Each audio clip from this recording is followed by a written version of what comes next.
There's an airport in Colorado that people can't stop talking about, not because of delays, not because of the food, but because of everything else. The murals that make you uncomfortable without quite knowing why. The statue of a horse with glowing red eyes that killed its own creator. The underground tunnels that go further than any luggage system needs to go. The capstone in the main hall with strange symbols on it. Denver International Airport opened in 1995. Over budget, over schedule, and full of things that don't quite add up. And the official explanations, when they come, somehow make you more curious, not less. This isn't a story about aliens or lizard people. It's about the kind of strangeness that hides in plain sight. The kind that gets built into stone and steel and then just sits there, waiting for someone to look closely enough. Chapter 1. The Airport That Shouldn't Exist, Part 1. There was already an airport. That's the part people forget, or maybe never knew in the first place. Denver had Stapleton International Airport. It had been there since 1929. It was close to the city, maybe 8 miles from downtown, and by the time the 1980s arrived, it was handling tens of millions of passengers a year. It wasn't perfect. Airports rarely are. It had congestion issues, some noise complaints from the neighborhoods that had grown up around it over the decades, and the runway configuration that caused delays in certain weather. But it worked. People knew where it was. Cab drivers knew the route without thinking. Families knew how early to leave the house. So when the idea of building a brand new airport started circulating through Denver's city government in the mid-1980s, a lot of people looked up and said, essentially, why? It's worth sitting with that question for a moment because it's easy to skip past it. We're used to cities growing, used to infrastructure being replaced or expanded, but this wasn't an expansion. This was a replacement. The plan wasn't to add runways to Stapleton or build a new terminal alongside the old one. The plan was to build an entirely new airport from scratch on 53 square miles of flat prairie land, about 25 miles northeast of the city. Stapleton would close. Everything would move. Tens of thousands of people who worked at or near Stapleton, everyone from airline employees to the shops and hotels that had grown up around it, would have to relocate or adapt. The scale of what was being proposed was, by any measure, enormous, and the location raised its own questions. The land chosen was far, not just a little far, but genuinely remote at the time. In the late 1980s, the area northeast of Denver, where the new airport would sit, was largely empty. Wind-scraped high plains, the kind of landscape that makes you feel very small and very exposed at the same time. There was no infrastructure out there, no highway built for that kind of traffic, no hotels, no services. Everything would need to be created alongside the airport itself, which meant the cost would be extraordinary. The initial estimates floated around $1.7 billion. That number, even then, struck some people as optimistic. Building an airport from bare ground in a remote location, with new roads and rail connections needed to make it accessible, with enough gates and terminals to handle the volume Stapleton was already managing, all of that added up to something that felt bigger than $1.7 billion. The $1.7 billion was the number that moved through city council discussions, that appeared in early press coverage, that gave the project a shape people could react to. Some reacted by simply asking again, quietly, why? Federico Pena was the mayor of Denver when the airport project began taking serious shape. He had come into office in 1983, Denver's first Hispanic mayor, young, ambitious, and genuinely interested in transforming the city's future. He believed, and said publicly many times, that Denver needed a world-class airport to compete as a major American city in the coming decades. Stapleton, he argued, was already showing its age and its limits. It couldn't be expanded in the ways the future would require. The land around it was too developed. The noise issues were real, and the runway layout created inefficiencies that newer airport designs have long since solved. These were not unreasonable arguments. Airport planners and aviation consultants largely agreed that Denver's long-term aviation needs would outgrow Stapleton eventually. The question was when, and whether eventually justified the cost and disruption of building something entirely new right now. That word, now, is where a lot of people got stuck. Denver in the mid to late 1980s was not flush. The city had gone through a difficult economic period, following the collapse of the oil and gas boom that had driven so much growth in the early part of the decade. Real estate had faltered. Unemployment had risen. The kind of civic optimism that makes billion-dollar projects feel possible had been tested, and yet the airport project didn't slow down. If anything, it accelerated through the hard years, which some observers found strange. You'd expect a project of that scale to pause when the economic wind shifted. Instead, it kept moving. The federal government was involved in the planning, as it generally is with major airport projects. The FAA was consulted. Federal funding was part of the picture from early on. But the degree of federal enthusiasm for the Denver project has been described differently by different people who were close to it. Some accounts suggest the federal interest was relatively routine. Others suggest there was something closer to active encouragement from Washington, a quiet pressure toward yes that went beyond standard infrastructure support. At second reading, the one involving unusual federal interest is one of the threads that conspiracy researchers would later pull at quite hard. But even setting aside the more speculative interpretations, the basic facts of the airport's origin story carry a kind of low-grade strangeness. A city with a functioning airport decides to build a new one at enormous cost in a remote location during an economically difficult period. And the project moves forward despite significant public skepticism. That's not a conspiracy.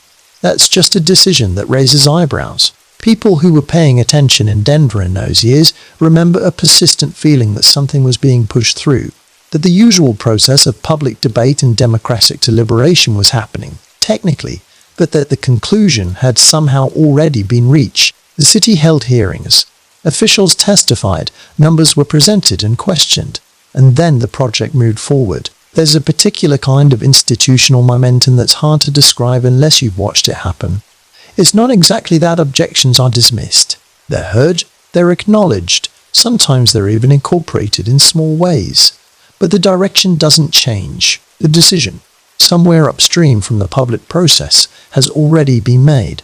What follows is more like explanation than deliberation. A lot of Denver residents who opposed the new airport, or who simply had serious questions about it, came away from the public process with that feeling. That the listening was real but the deciding had already happened somewhere else, which raises a question that's simple on the surface and gets more complicated the longer you hold it. Who exactly decided?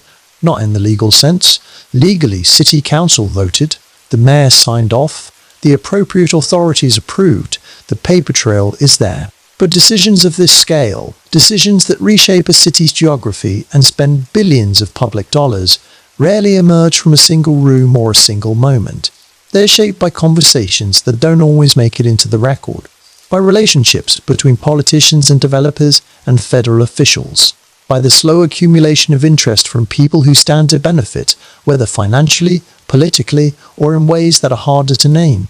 The land around the new airport, for instance, once it became clear that a new airport was coming, that 25-mile stretch of empty prairie northeast of Denver suddenly had a future. Land values shifted.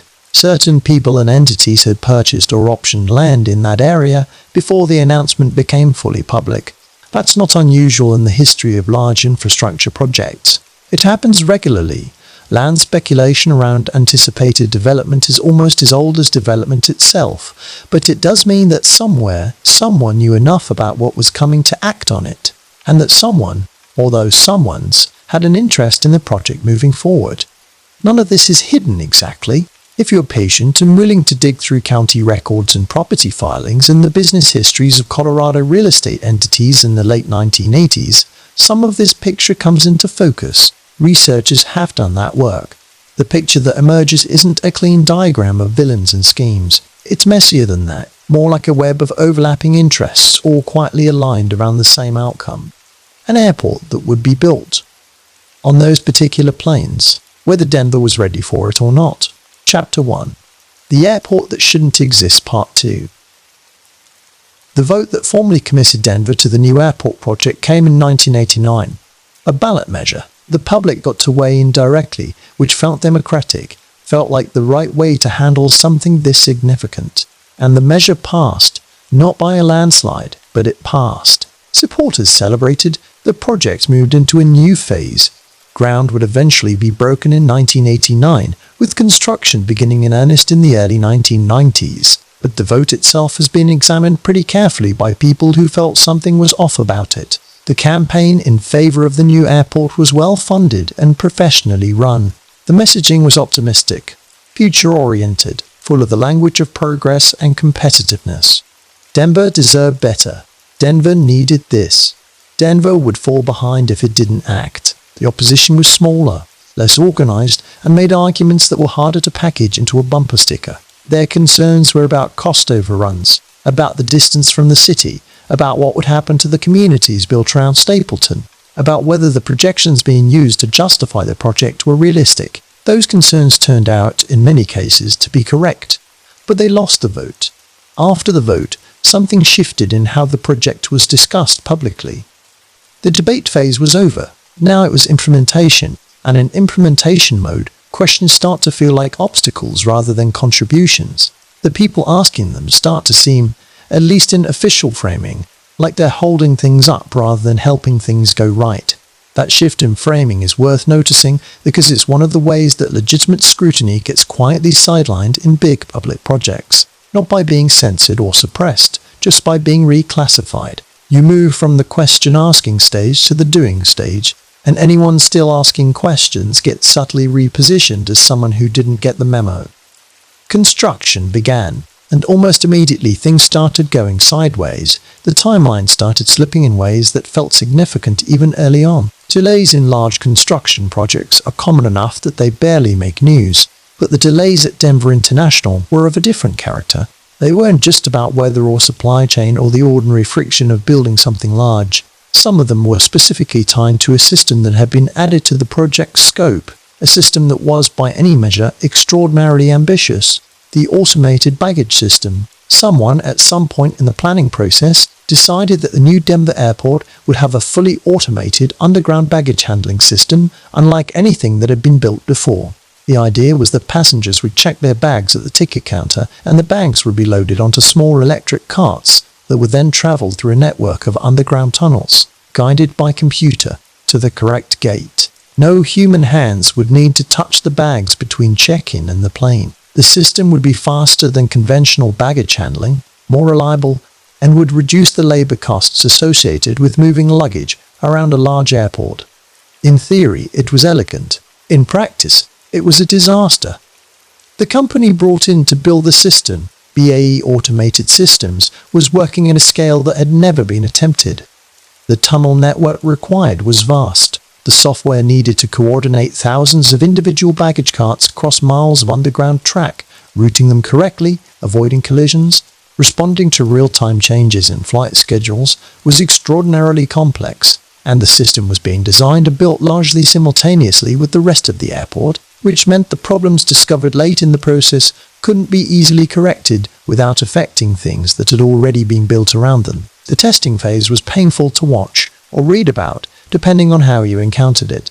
Bags were shredded, carts collided, items ended up at completely wrong destinations. In one demonstration for journalists, the system performed so badly that it became something close to a dark comedy. Clothes scattered across tunnel floors, luggage bent into shapes luggage shouldn't be bent into. The computers that were supposed to be orchestrating all of this with quiet efficiency were, instead, producing chaos. The opening date was pushed back, then pushed back again. Each delay cost money. Not just the direct costs of keeping construction crews on longer, paying for materials that were sitting waiting, maintaining financing on a project that wasn't generating revenue yet, but also the indirect costs.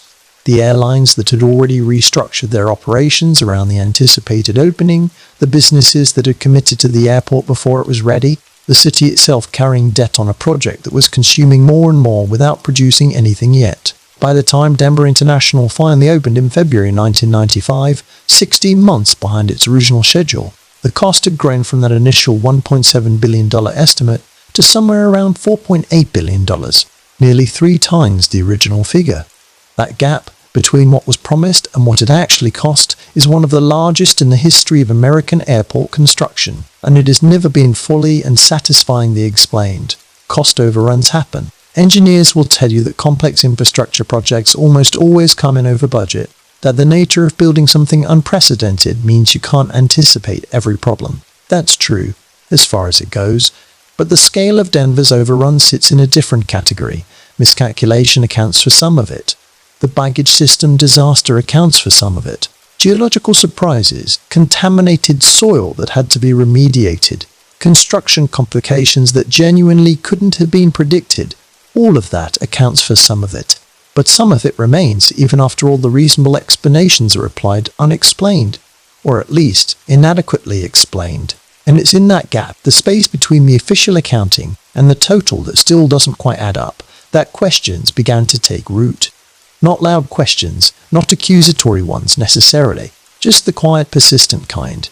The kind that surfaces at 2 a.m. when you're lying in the dark and your mind keeps returning to something that felt off. Where did the money go? That's the question underneath the question. Not just why did it cost so much more, but what specifically was being paid for. Because if the baggage system was a failure, if it was eventually scaled back and replaced with a more conventional system anyway, then the money spent building it was largely wasted. And wasted money on that scale leaves a hole in the accounting that someone, somewhere, would have had to fill in, or explain away, or quietly file under a category vague enough that no one would look too closely. There's a particular accounting term that shows up in large government and quasi-government projects, when costs exceed projections in ways that don't fit neatly into existing line items. The term is contingency. It's not a dishonest term, not inherently. Contingency funds exist because complex projects encounter unexpected problems and need financial flexibility to respond. But contingency can also function as a category where uncomfortable numbers get part, where things that are hard to explain publicly get absorbed into a figure large enough that no individual line item draws scrutiny. Nobody has proven that happened at Denver International. What people have noted is that the financial documentation around the airport's construction is, in places, unusually difficult to parse. Researchers who have tried to trace specific expenditures back to specific work have sometimes found themselves at dead ends. Records that should exist don't. Categories that should be itemized aren't. That might just be the ordinary messiness of a complex multi-year public construction project in the early 1990s, before digital record-keeping made everything more traceable. It might be something else. The automated baggage system was eventually stripped out of most of the airport. United Airlines used a version of it for a while in their concourse, but the grand vision of a fully automated underground luggage network handling the entire airport's bags was quietly abandoned. The tunnels built for it remained. And that's where things get interesting again, because the tunnels are still there. Miles of underground passages beneath Denver International Airport. Some of them carry the partial baggage system that still operates.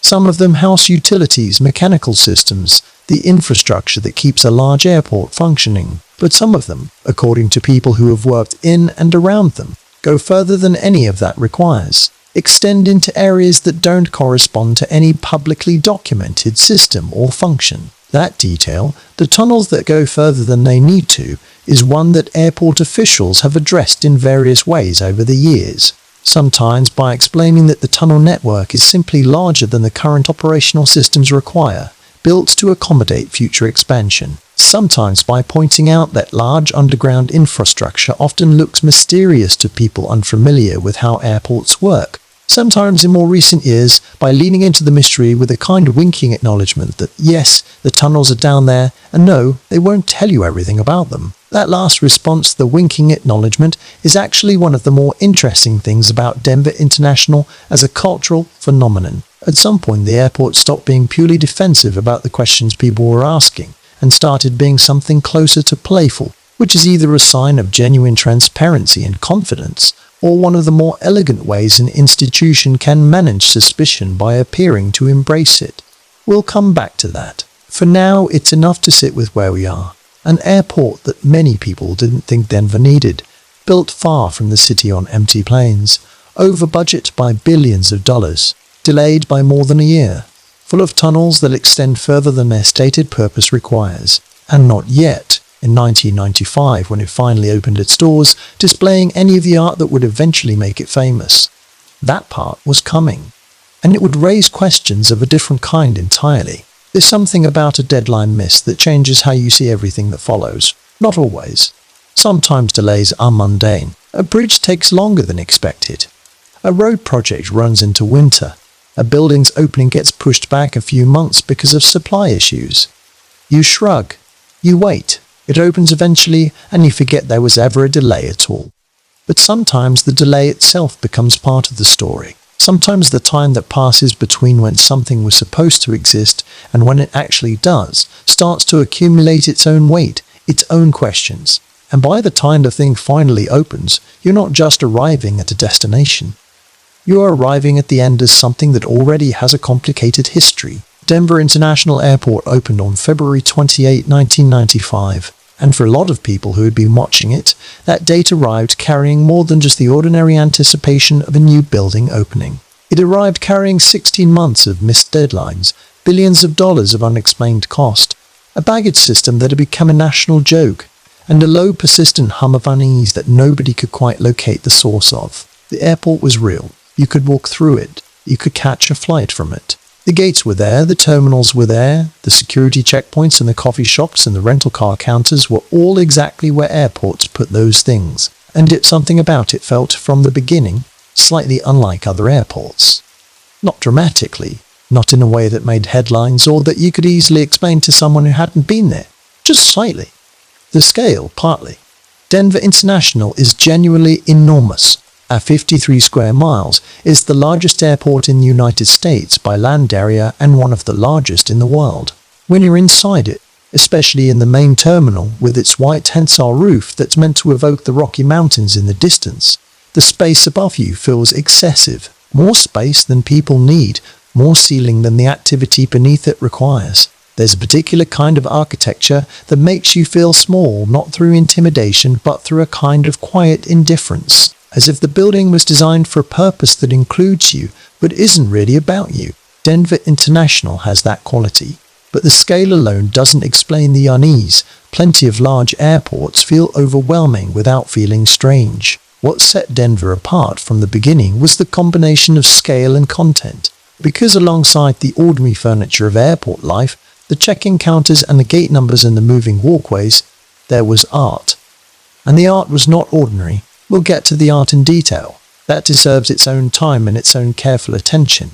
But before we go there, it's worth spending more time underground, because the tunnels beneath Denver International are, in some ways, the foundation of everything else that has been said and thought and theorized about the place. And they deserve to be understood as clearly as the available information allows, which turns out to be less clearly than you might expect. The original plan for the automated baggage system required a substantial underground infrastructure. The airport's 3 concourses, labeled A, B, and C, are separated from the main terminal by significant distances. Concourse B, which is the central one and the largest, sits nearly a mile from the main terminal building. Do you think it is demonetizable? Do you think it is demonetizable? It is demonetized train system.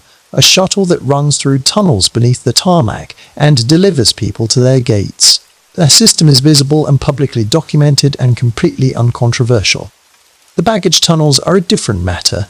The automated system required a parallel network of tunnels, separate from the passenger tunnels, through which the electric baggage carts would travel. These tunnels had to be large enough to accommodate the carts and their cargo, had to be climate controlled to protect luggage, and had to connect every check-in point in the main terminal to every gate in all 3 concourses. That's an enormous amount of tunnel, miles of it. And the tunnels had to be built before the baggage system itself was fully designed and tested, because the construction timeline required that the underground infrastructure be in place before the surface buildings above it could be completed. So the tunnels were built, and then the system they were built for failed, and the tunnels remained. What happens to infrastructure built for a purpose that never fully materializes is an interesting question in any context. Sometimes it gets repurposed. Sometimes it sits dormant. Sometimes it gets demolished. At Denver International, the tunnels were repurposed, partially. Some of them now carry utilities. Some of them carry the scaled-back baggage system that still operates in parts of the airport. Some of them, according to airport documentation, serve as maintenance corridors. And some of them, in the accounting of people who have worked in the airport's underground levels and have tried to map what they experienced against the publicly available blueprints, don't quite correspond to anything documented. That last category is the one that generates the most discussion. And it's also the one that's hardest to evaluate, because the primary sources are workers whose accounts are second-hand, whose specific observations are difficult to verify, and whose claims exist in that frustrating middle space between credible and unconfirmable. Several former construction workers and airport employees have, over the years, described tunnel sections that seem to extend further than the baggage or utility systems would require, passages that led to spaces they weren't given explanations for, areas that were off-limits without clear posted reasons. One account, which circulated in early internet conspiracy communities in the late 1990s and has been referenced periodically since, described a worker who had access to a section of tunnel that appeared to descend to a level below the main tunnel network, a sub-level that wasn't on any schematic he'd been shown. That specific account is unverified. The person behind it was never publicly identified in a way that allowed for independent confirmation, and the fact that it emerged in early internet conspiracy spaces, which were not known for rigorous sourcing, means it arrived already carrying a credibility problem. But it also arrived alongside enough other, more verifiable strangeness about the airport that people found it difficult to simply dismiss. Because here's what is documented, what exists in public record and is being confirmed by multiple independent sources. The airport's construction involved an unusual level of security around certain aspects of the underground work. Not unusual for an airport necessarily, security around construction sites is standard, but unusual in the specific areas where access restrictions were concentrated. Workers on certain underground sections reported being rotated out more frequently than was typical, a practice that can serve legitimate purposes, maintaining security by preventing any single worker from developing a complete picture of what they were building. But that also has an obvious application in situations where you don't want people to know too much about what's down there. There were also reports, during construction, of a significant amount of dirt being moved, more dirt than the documented tunnel network would account for. Earth removal at construction sites is tracked, both for engineering reasons and for environmental compliance. The volume of material removed from the Denver International site during construction has been examined by people trying to understand the full scope of the underground work, and the numbers don't map cleanly onto the documented infrastructure. Again, this could be explained. Large construction projects move earth for many reasons. Foundation work, drainage systems, utility trenches, remediation of contaminated soil, all of these involve moving significant amounts of material that doesn't correspond directly to the visible structures being built. The contaminated soil issue at Denver International was real and documented.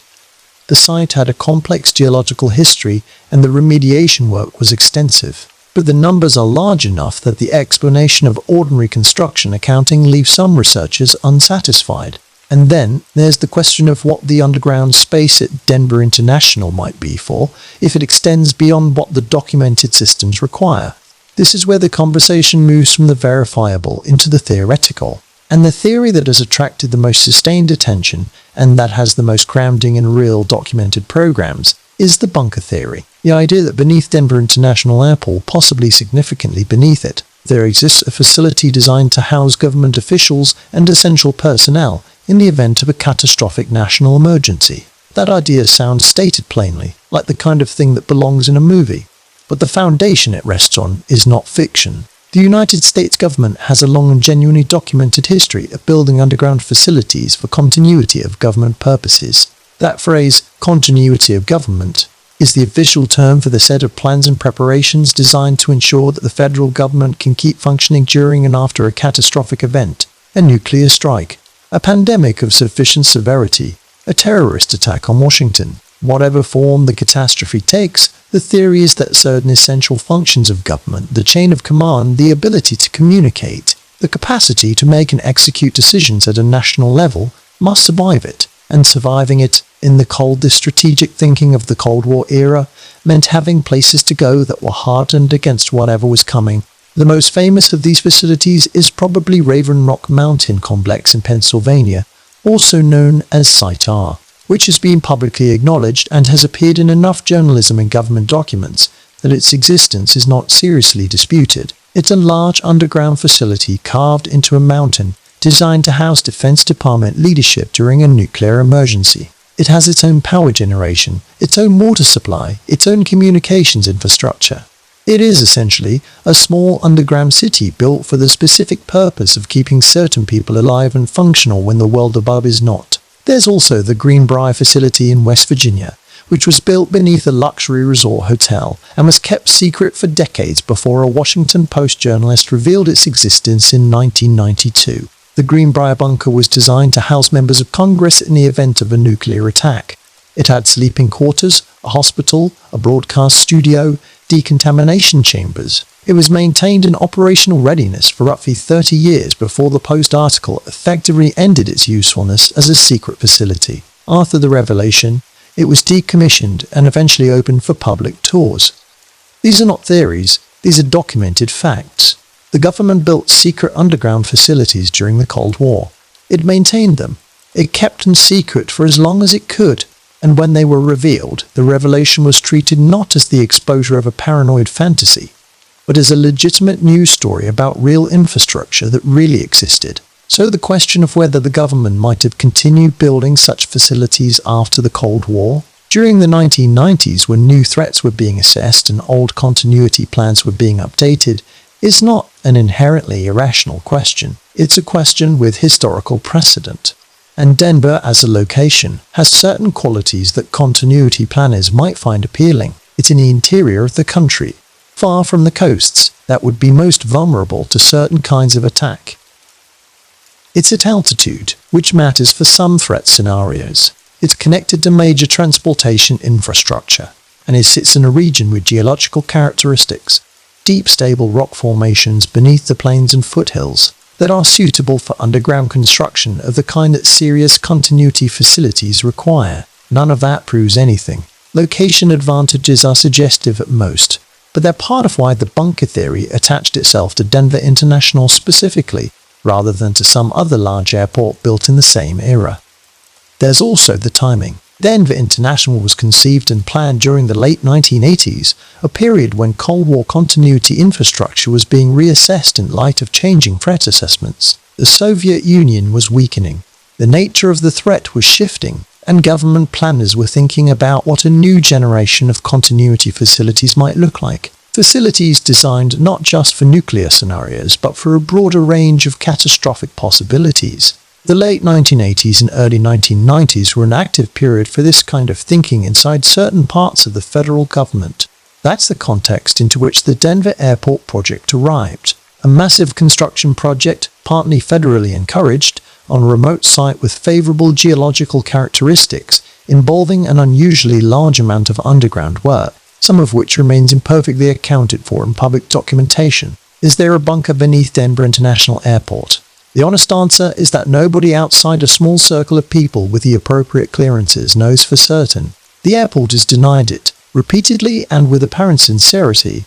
Colorado government officials have denied it.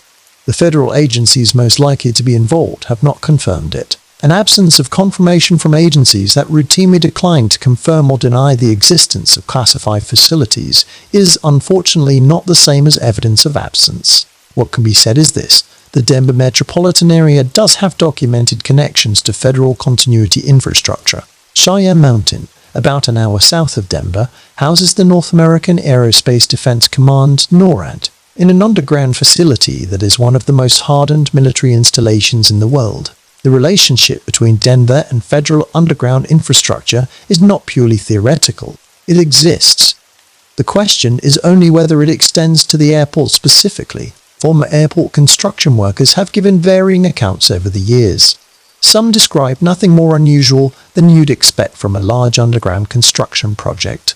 Others describe things that don't fit the official map. A former baggage system technician who gave an interview to a documentary filmmaker in the early 2000s described being taken through a section of tunnel that, by his estimation, was not connected to any part of the airport's operational systems. He described it as going somewhere, without being able to say where. He wasn't claiming a bunker. He was claiming a tunnel that went further than it had any obvious reason to go. That kind of account is frustrating in a very specific way. It's not dramatic enough to be easily dismissed as fantasy, and it's not specific enough to be verified. It sits in the middle, which is exactly where genuinely uncertain things tend to sit. The airport's physical footprint is worth thinking about for a moment. 53 square miles. Most of that is surface area, runways and taxiways and the open land required to keep a large airport operational. But 53 square miles is an enormous amount of real estate, and the portions of it that are not directly visible from any public area of the airport are vast. There are service roads and maintenance areas and outlying structures that most passengers will never see or think about. The perimeter of the property is miles from the terminal. What happens at the edges of that perimeter, what infrastructure exists in the parts of the airport that aren't passenger-facing, is genuinely not something that public documentation makes clear. And then there's the financial question again. Because if the cost overrun at Denver International was partly attributable to underground construction beyond what the documented systems required, that would go some way toward explaining a gap that the official accounting doesn't fully close. Not all of it, not even most of it necessarily, but some of it, the kind of sum that, if true, would never appear in any public record. Secret construction funded through the contingency and cost overrun categories of a large public infrastructure project is not without precedent in American history. It's not a comfortable thing to acknowledge, but it's true. Large projects with complex budgets and multiple contractors and layers of subcontracting create conditions where certain expenditures can be obscured without obvious fraud, just through the ordinary complexity of the accounting. None of this is proof. It's important to say that clearly and to mean it. The bunker theory is a theory. It rests on suggestive facts, on historical precedents, on the gap between what the documentation shows and what some workers describe, and on the reasonable observation that the government has done this before in other places and had reasons to think about doing it here. But it's a theory that lives in a space adjacent to things that are real. That's what makes it different from a pure fantasy. It's not a story invented whole cloth. It's a set of questions attached to a real place.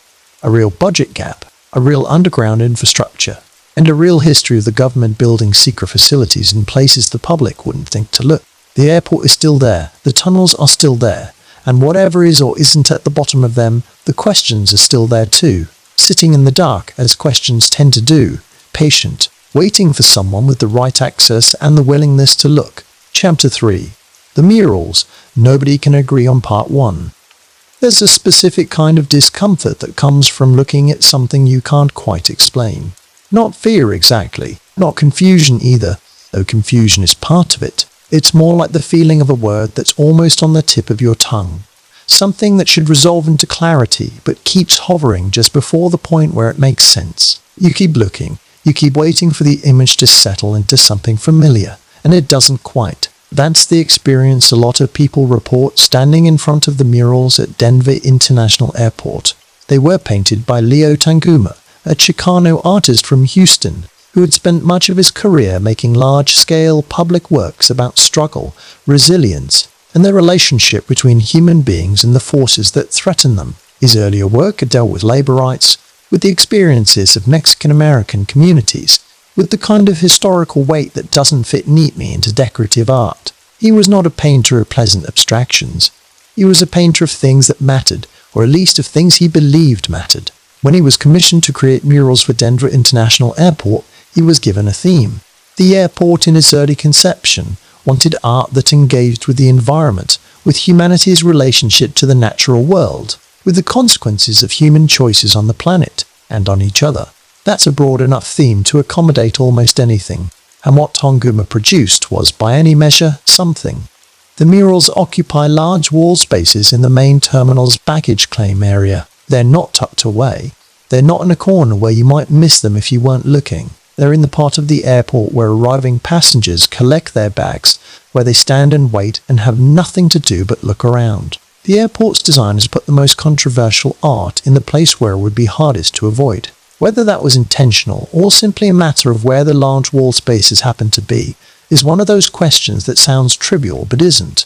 The murals are organized loosely into two sequences. The first sequence depicts destruction, suffering, environmental collapse, and what appears to be military violence on a civilizational scale. The second sequence depicts rebirth, harmony, and children of different backgrounds gathered together in a world that seems to have come through the darkness of the first sequence and arrived somewhere better.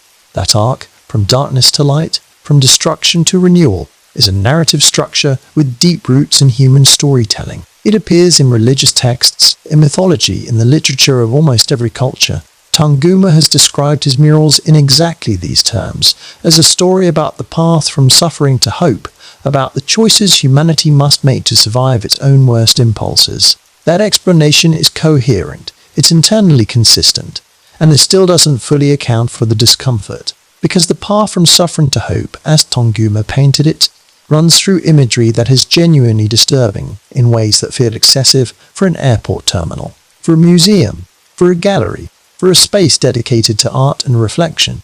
The murals might land differently, but an airport is a transitional space. People are tired or anxious or already emotionally activated by the stress of travel. They're often with children. They're waiting. And into that waiting, the murals arrive. Let's spend some time actually looking at them. Not summarizing, but looking. The first of the two sequences begins with what can only be described as an apocalyptic landscape. A forest is dying. The trees are skeletal, stripped of life. Animals appear in the composition, some of them endangered species, some of them already extinct, rendered with a kind of documentary precision that makes their presence feel like an accusation rather than a declaration. The natural world is not thriving in this image, it's ending. And then the human element enters. A figure in a military uniform and a gas mask dominates one of the most discussed sections of the murals. The figure is large, filling the frame in a way that feels intentionally overwhelming. It carries a sword. Not a historical sword, not a ceremonially abstracted weapon, but something that reads as actively threatening, as an instrument of ongoing violence rather than a relic of past conflict. The uniform the figure wears has been interpreted in various ways. Some see elements of Nazi imagery. Some see a more generic military authority. Some see a deliberately ambiguous combination of historical references designed to invoke state violence without pointing at any specific historical actor. Tonguma has addressed this figure in interviews. He's described it as representing the forces of war and environmental destruction, the human systems that threaten both people and the planet. It is in his framing an antagonist in the narrative, the darkness before the light. The sword the figure carries is not being celebrated. It is being depicted in the act of causing harm, and the harm is the point. That reading is available in the mural. If you stand there long enough and look carefully enough, the narrative logic Tonguma describes is visible. The figure is not presented heroically. The destruction it's associated with is not glorified. But children appear in this section of the mural. Children lying in what appear to be coffins. Children of different ethnicities, from different parts of the world, rendered with the same documentary precision as the extinct animals in the earlier section. They are not sleeping. The visual language of the composition, the stillness, the positioning, the context surrounding them, reads as death. This is the image that stops people. You can explain the narrative arc. You can cite Tonguma's intentions. You can place it in the context of social commentary and the long tradition of art that depicts suffering in order to generate reflection. All of that is available as a frame.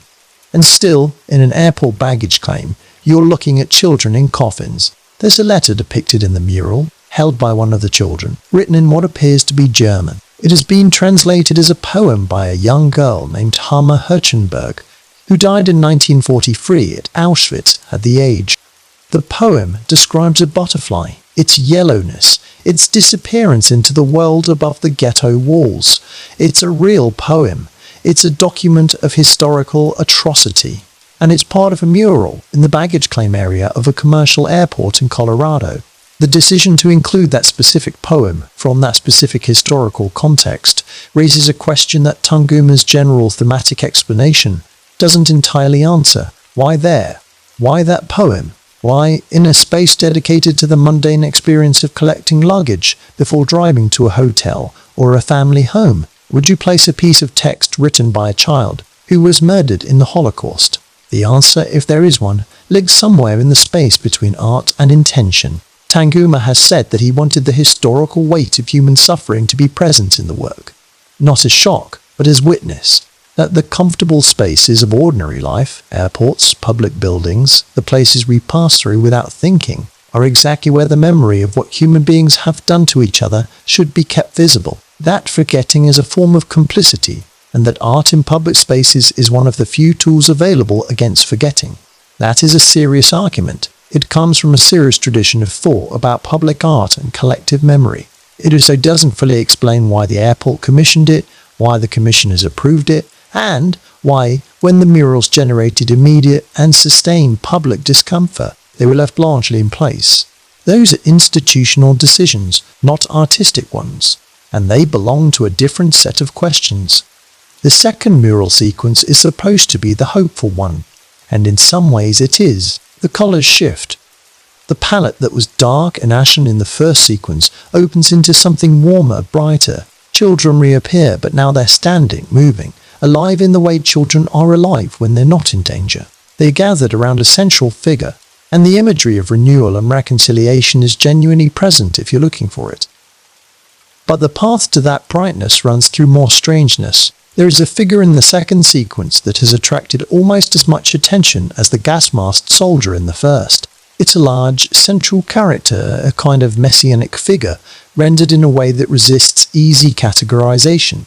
Some people have described it as angelic, some have described it as angelic. Some have pointed to specific visual elements, the proportions, the positioning relative to the other figures, the objects surrounding it, and argued that the figure is not a human being at all, or not meant to be read as one, but as something arriving from outside the human drama to resolve it. Tanguma has described this figure as a unifying force, a symbol of peace and international cooperation, the hopeful counterpart to the violent figure in the first sequence. In his telling, it represents the possibility of a world that has chosen differently, that has moved through the darkness of the first mural and arrived somewhere better. That reading is available, but the figure's visual construction is strange enough that multiple readings remain possible simultaneously. And in art, especially public art commissioned by institutions and approved by committees, the question of what a thing means and what it was intended to mean are not always the same question. Surrounding the central figure in the second sequence are children from what appear to be different countries or cultures, bringing offerings or perhaps surrendering weapons. The gesture is ambiguous enough to support both interpretations. Some of the children are presenting what looks like military equipment, rifles, swords, tools of the kind of violence depicted in the first sequence, to the central figure, which could mean disarmament, the voluntary laying down of weapons before a unifying authority. Or it could mean tribute, or submission. The ambiguity is the thing. Art is allowed to be ambiguous. Good art often is. But in the context of everything else surrounding Denver International Airport, the ambiguity of the murals doesn't read as playful or intellectually generous. It reads as something you can't quite get purchase on. Something that looks like it means more than it says and won't tell you what that more is. Several researchers who have examined the murals in detail have noted specific symbolic elements that appear throughout both sequences and that don't seem to belong to Tanguma's stated thematic framework. Small details in the composition, symbols embedded in the broader imagery, references that seem to point somewhere outside the narrative of environmental destruction and renewal that Tanguma describes. Some of these observations are straightforward pattern matching of the kind that finds faces in clouds, the human tendency to locate meaning in randomness. But some of them are harder to dismiss. There are geometric forms in certain sections of the murals that recur with a consistency that feels intentional. There are architectural elements depicted in the background of some scenes that don't correspond to anything in the airport's visible structure, but that some researchers have argued correspond to underground architectural forms. There are color choices and compositional decisions that, when mapped against certain symbolic traditions, produce readings that are uncomfortable to sit with. None of this has been confirmed by Tanguma or by the airport. None of it has been confirmed at all, in the sense of being verified by someone with direct knowledge of the artistic decisions. What exists is the murals themselves, Tanguma's public statements about them, and the gap between those two things. Tanguma, it should be said, has been consistent in his explanations over the years. He is not a mysterious or evasive figure. He has given interviews, appeared in documentaries, spoken to journalists and curious members of the public about his work and his intentions. He seems, by all available accounts, like a serious artist who made serious choices in pursuit of a serious vision, and who has been somewhat bewildered by the degree to which his work became the center of a conspiracy mythology he didn't intend. There's something genuinely complicated about that, because if the murals are exactly what Tanguma says they are, if they are sincere social commentary in the tradition of Mexican muralism, concerned with environmental destruction and human violence and the possibility of a better world, then the suspicion directed at them is, in some sense, a misreading, a projection of the surrounding strangeness onto artwork that would, in a different context, be received very differently. But Tanguma didn't choose the context. The airport chose it. The airport chose to commission a specific artist to make this specific kind of work, and then place that work in the most trafficked public area of the terminal. And the airport, or whoever within the airport made those decisions, did so with full knowledge of what Tanguma painted. The murals weren't a surprise. They were approved before they were installed. Someone with authority over the airport's public spaces looked at images of children in coffins and a gas mask figure with a sword and said, yes, this is what we want in our baggage claim. Who that someone was and what their reasoning was is not clearly documented. The airport's art program overall was overseen by a committee during the construction and opening period. Public art in large civic projects typically goes through layers of approval involving airport management, city officials, community representatives, and sometimes federal stakeholders if federal funding is involved. Denver International's art program went through this process. The murals were reviewed and approved. The specific minutes of those approval meetings, the detailed records of who said what about the mural content before it was installed, are not easily accessible. Requests for that documentation have produced partial records at best, which is not necessarily sinister.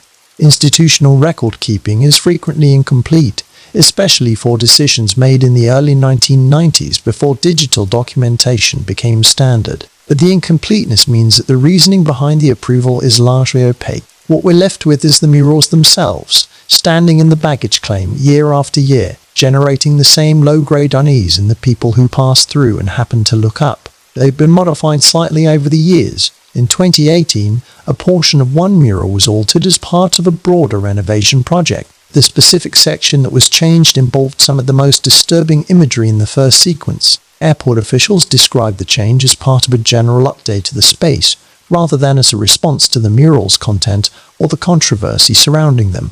Art conservators who were involved in the renovation were careful in their public statements not to characterize the change as censorship or removal. But something was changed. Some of the imagery that had been there since 1995 is no longer there in its original form, and that change, quiet and officially mundane as it was presented, raised a question that hadn't been asked as directly before. If the murals are just art, if they're just sincere social commentary in the tradition Tanguma describes, why alter them? Museums don't casually modify socially challenging artwork because it makes visitors uncomfortable. They treat that discomfort as part of the work's value. The decision to change something suggests that someone, somewhere in the airport's administration, decided that the original version had become a liability of some kind. A liability to what exactly is the question that lingers. There are people who believe the murals are a form of communication, not communication directed at the general public who mostly find them confusing or disturbing and move on, but at a specific audience. People who know how to read certain symbolic languages and who would understand the imagery as a statement about what is planned or anticipated, or already underway beneath the building they're standing in. This reading, the murals as a cult or elite communication, is the most dramatic interpretation available. It places the art in a tradition of hidden-in-plain-sight messaging that conspiracy researchers find throughout elite institutions, in architecture, in currency, in civic symbols. The argument is that powerful groups have historically encoded their intentions and beliefs in public imagery precisely because the general public lacks the interpretive framework to read them, while those who do have that framework can recognize and acknowledge the message. It's a compelling theory in the way that conspiracy theories often are, which is to say it's unfalsifiable in the way that makes it impossible to disprove. If the murals are a message, the failure to find a clear recipient or a clear decoder only means the code is sophisticated. If experts disagree about the imagery's meaning, that disagreement is itself evidence that the message is successfully hidden. That circularity is worth naming because it's where this kind of theorizing tends to consume itself. What can be said with more confidence is that the murals are real, that they depict things that are genuinely disturbing in a context that makes that disturbance hard to process, and that the institutional decisions surrounding them, the commissioning, the approval, the partial modification decades later, have not been explained in ways that feel complete. The murals are still there, most of them. You can fly into Denver today and stand in the baggage claim and look at them. They don't resolve into comfort the longer you look. They just stay there, carrying whatever they carry, in the middle of the ordinary business of people collecting their suitcases and finding their rides home. That persistence is its own kind of statement, even if nobody will tell you exactly what it's saying. Chapter 4.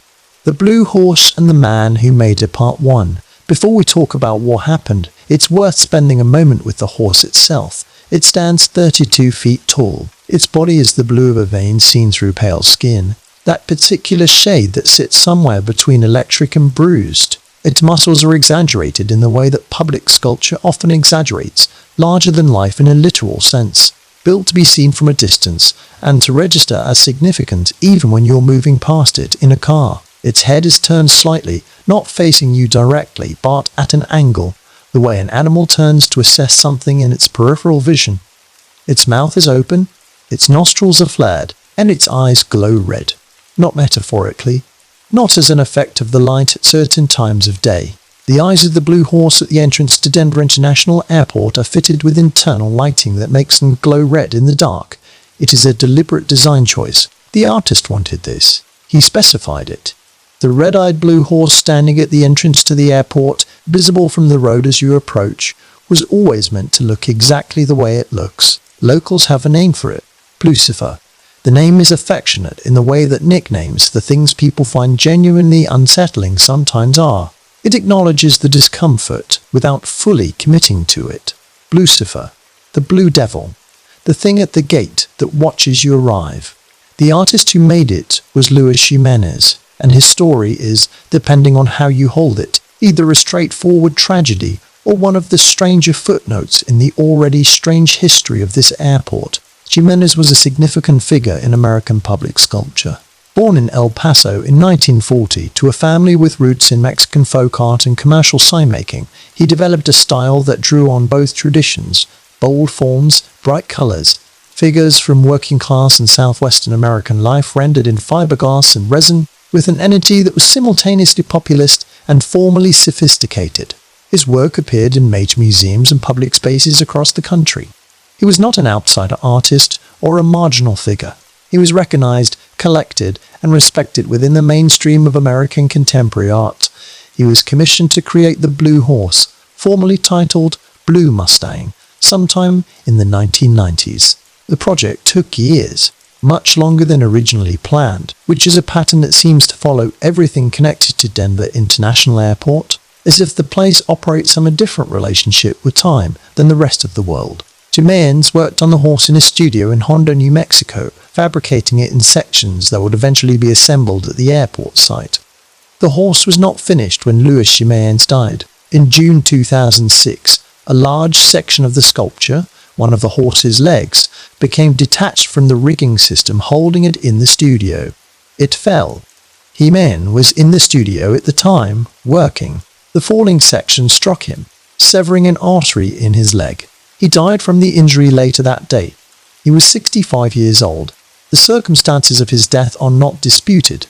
They're documented. An accident in an artist's studio, the kind of thing that happens, rarely and terribly, in workplaces where large and heavy objects are being constructed and moved. Studios that fabricate large-scale sculpture deal with significant physical risks. Jimenez's death was a tragedy of that kind, investigated and ruled accidental. And yet, the horse that killed him was installed at the airport anyway. Jimenez's family, specifically his son and studio assistants who had been involved in the project, completed the work. They finished what he couldn't. They saw to the installation. Blue Mustang was unveiled at Denver International Airport in 2008, 2 years after the man who conceived it and spent years building it was killed by it. There's something about that fact that's hard to move past quickly. Not because it implies anything sinister about the airport or about hidden forces. The accident was an accident, but because of what it means that the horse is there.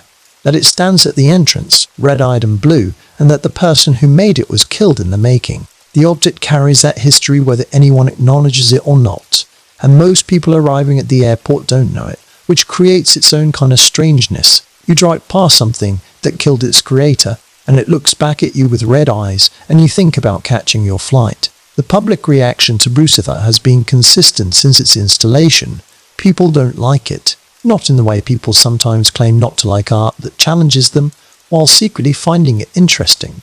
The dislike of the blue horse is more visceral than that. Petitions have been circulated to have it removed. Online forums dedicated to Denver area issues return to the horse periodically, relitigating whether it should stay. The local newspapers covered the debate multiple times. A significant portion of Denver residents, by various informal measures, would prefer that the horse not be there. The airport has kept it. That institutional decision to maintain a public artwork that a substantial portion of the local population actively dislikes, and that was completed after its creator died making it, is interesting in itself. Public art is removed sometimes. It happens when communities push hard enough, when the political calculus shifts, when the art becomes more of a liability than whatever it was supposed to provide. The horse has generated enough sustained negative feeling that removal would be understandable, defensible, not particularly controversial in the way that removing genuinely meaningful public art can be. It stays.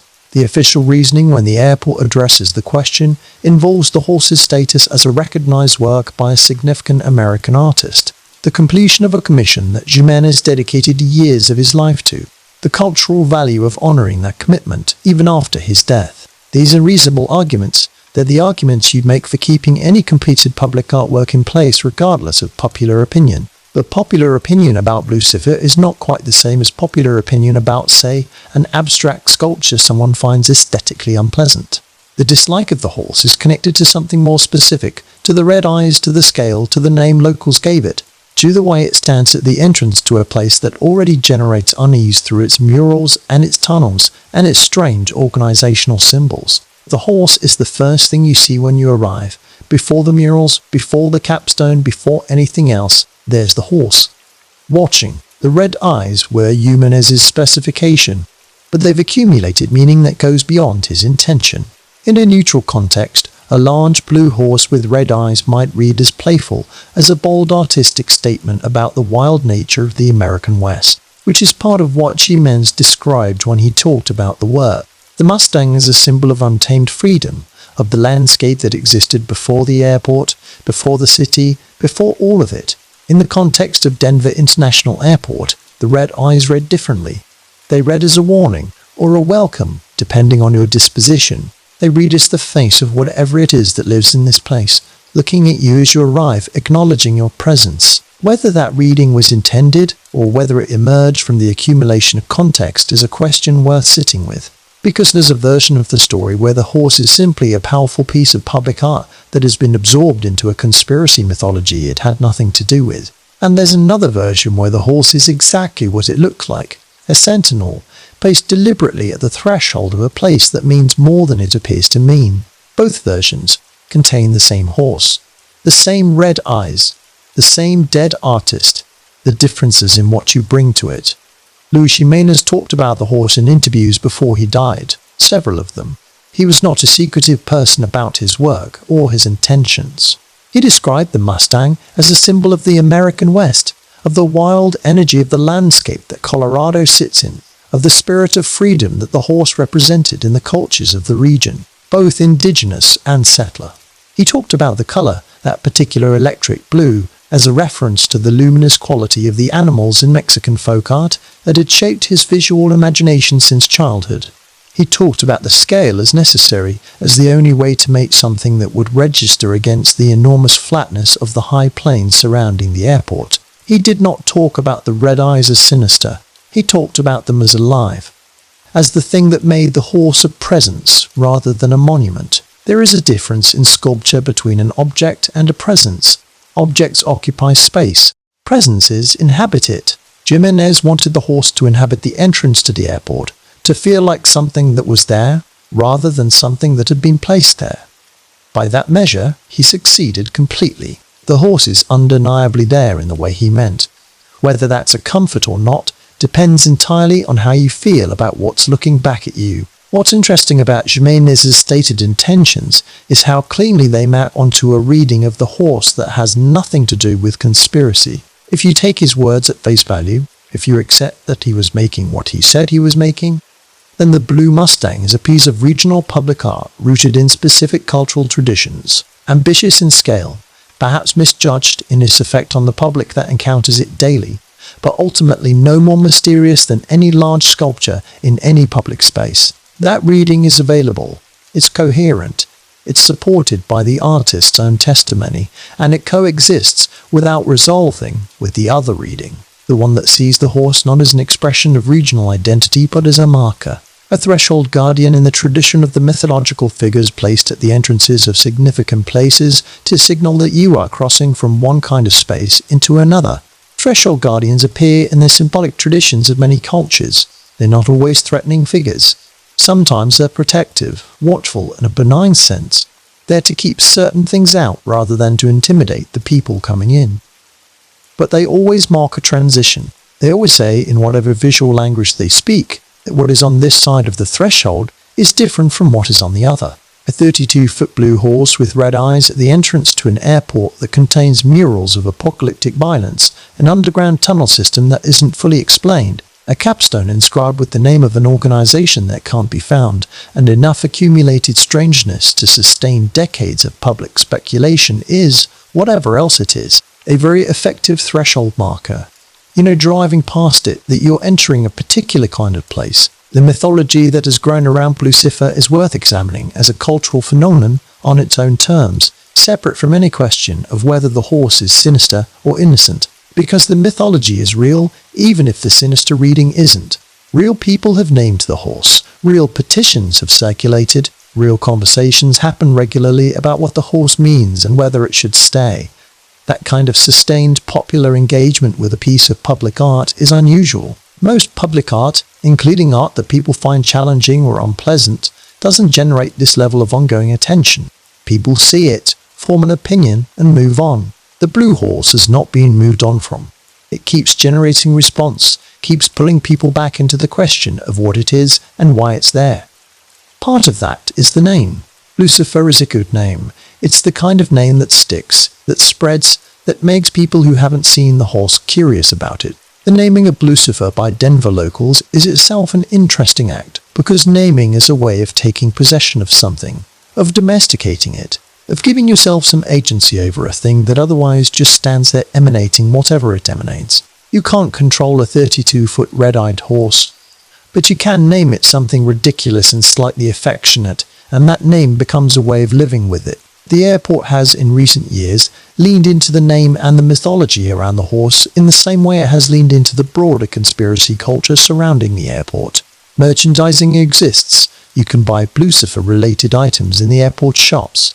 The horse has become a brand element, a piece of the airport's identity that is marketed with a winking acknowledgement of its own strangeness, which raises the same question that the airport's broader engagement with conspiracy culture raises. Is that transparency or management? Because there's a difference between an institution saying, here is the truth, we acknowledge the questions you have, and here are honest answers, and an institution saying, we know you find us strange, here's a t-shirt, aren't we fun? The second approach can function as a way of disarming suspicion by aestheticizing it, of turning genuine public unease into a consumer experience that leaves everyone feeling like they'd been let in on the joke without actually having been told anything. Lucifer on a coffee mug is a way of not answering the question of why Lucifer is there.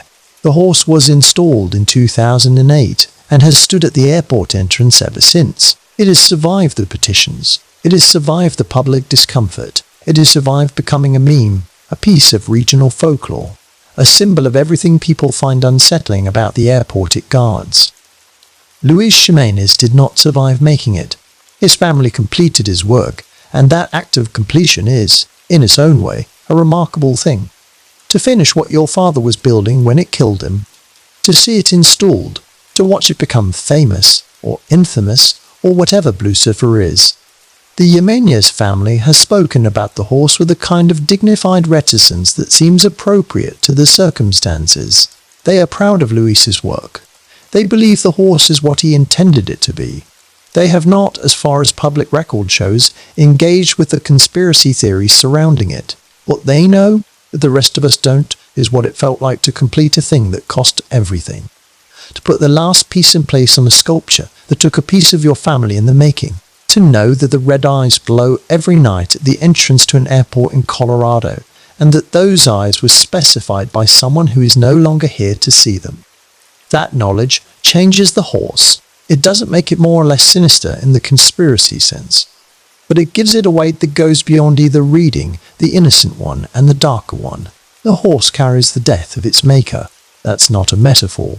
It's a fact. And facts of that kind tend to outlast the interpretations placed on top of them. The horse stands at the gate. The eyes glow. People drive past and feel something they don't quite have a name for. Something that makes them look twice before they remember where they're going and turn their attention back to the ordinary business of catching a flight. That feeling is real, whatever its source. And it's been there since 2008, waiting at the threshold, patient the way only things that don't have to wait can be patient. In the main terminal of Denver International Airport, set into the floor near the center of the Great Hall, there is a large capstone made of granite. It marks the location of a time capsule buried beneath it. The time capsule is intended to be opened in 2094, 100 years after the airport's construction began. Inside it, presumably, are documents and objects chosen to represent this particular moment in Denver's history. The kind of thing that future people will open and find both fascinating and slightly bewildering. The way we feel when we open time capsules from 100 years before our own time. None of that is unusual. Time capsules in public buildings are a common civic tradition. The capstone ritual, the formal sealing of a container of objects beneath a significant building, goes back centuries. It is a way of speaking to the future, of leaving a record, of acknowledging that the present moment will eventually become history. What's unusual about the Denver International capstone is what's written on it. The inscription records the dedication of the airport and acknowledges several organizations involved in the ceremony.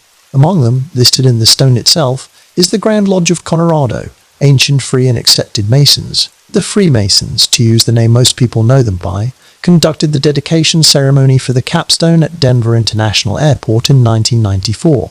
That fact has been sitting in the floor of the main terminal ever since, available to anyone who looks down at the right moment. Most people don't. The capstone is large enough to be noticed but positioned in a way that doesn't demand attention. Not lit dramatically, not elevated, not marked with signage that says, "Here is something you should read carefully." It's just there, in the floor, saying what it says to whoever happens to look. And what it says, among other things, is that a secret society helped dedicate this airport. The phrase secret society is loaded, and it's worth being careful with it.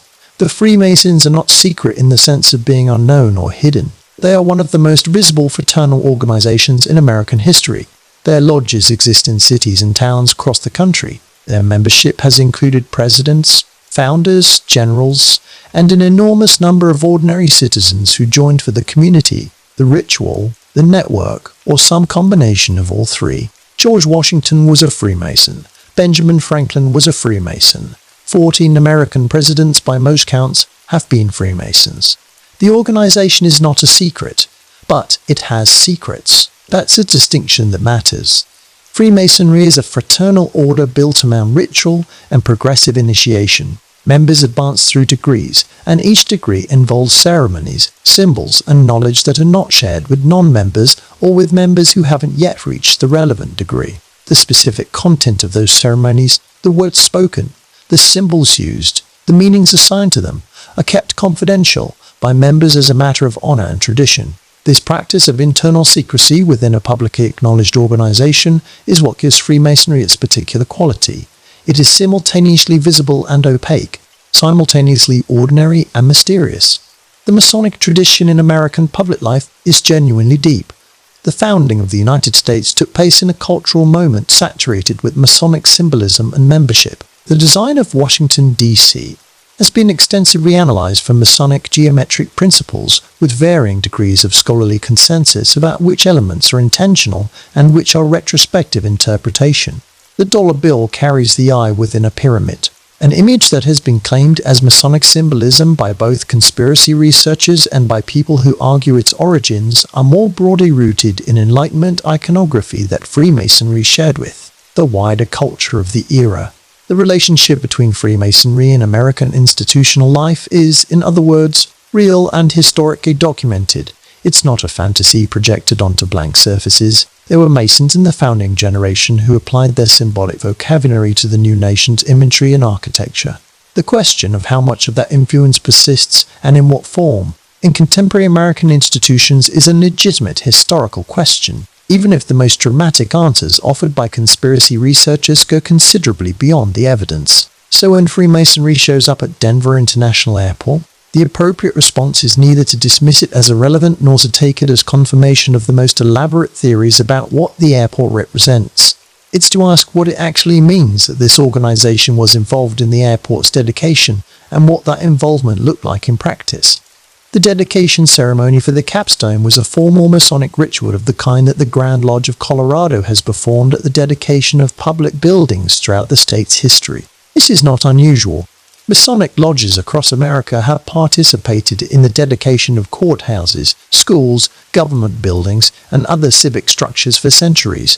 The tradition of Masonic cornerstone and capstone ceremonies at public buildings goes back to the colonial period. George Washington, in his Masonic apron, presided over the laying of the United States Capitol cornerstone in 1793. The participation of the Freemasons in the Denver airport dedication was, in that historical context, a continuation of a very long tradition. The Grand Lodge of Colorado was invited. They performed the ceremony, and their participation was recorded in the capstone itself. None of that is a secret. It's written in stone, but the way it reads, if you encounter it without that historical context, is striking. You're in an airport. You look down, and the floor tells you that Freemasons were here, that they performed a ceremony, that what lies beneath this stone was sealed with their ritual. That reading without context generates a very specific feeling, the feeling of having stumbled onto something that was hiding in plain sight, the feeling that the institution you're standing inside has a layer you weren't aware of, a connection to something older and more opaque than baggage carousels and departure screens. And that feeling, however much historical context might modulate it, is not entirely wrong. The Freemasons do have a layer. Their traditions do connect to something older and more opaque. The organization has genuine historical depth and genuine internal mystery, by design, by tradition, by the very structure of what it is. So the question isn't whether the Masonic involvement at Denver International is significant. It clearly is, in the sense that it's there, documented, carved into granite. The question is what kind of significance it carries. Whether it's the significance of tradition, of a long historical relationship between fraternal organizations and American civic life, or whether it's something else. Something that the rest of the capstone, specifically one detail that appears alongside the Masonic reference, makes harder to resolve with historical context alone. That detail is a name. Specifically, the name of an organization that no one has been able to find any record of. An organization whose name is carved permanently into the floor of one of the busiest airports in the country, alongside the Masonic reference, as if it were as real and verifiable as the Grand Lodge of Colorado. The New World Airport Commission, the name sits there in the granite alongside everything else. The date, the time capsule, the Masonic reference, and then the New World Airport Commission, listed as if it were a known civic body, a recognizable local organization. The kind of booster group or advisory committee that attaches itself to large public projects and gets acknowledged in the official record, except nobody can find it.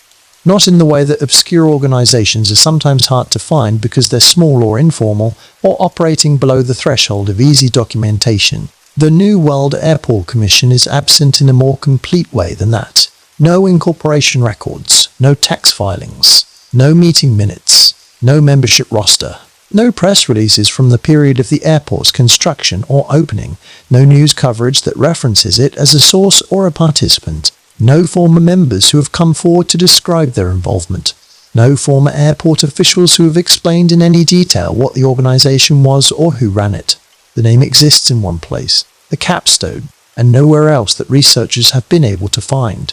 Airport's officials have addressed this. When journalists and researchers have asked directly about the New World Airport Commission, the airport's responses have generally described it as a local booster organization, a civic group formed to support the airport's development and opening. The implication is that it was the kind of informal organization that forms around large civic projects, draws its membership from the local business community, does some promotional work, and then dissolves when the project is complete and there's nothing left to boost.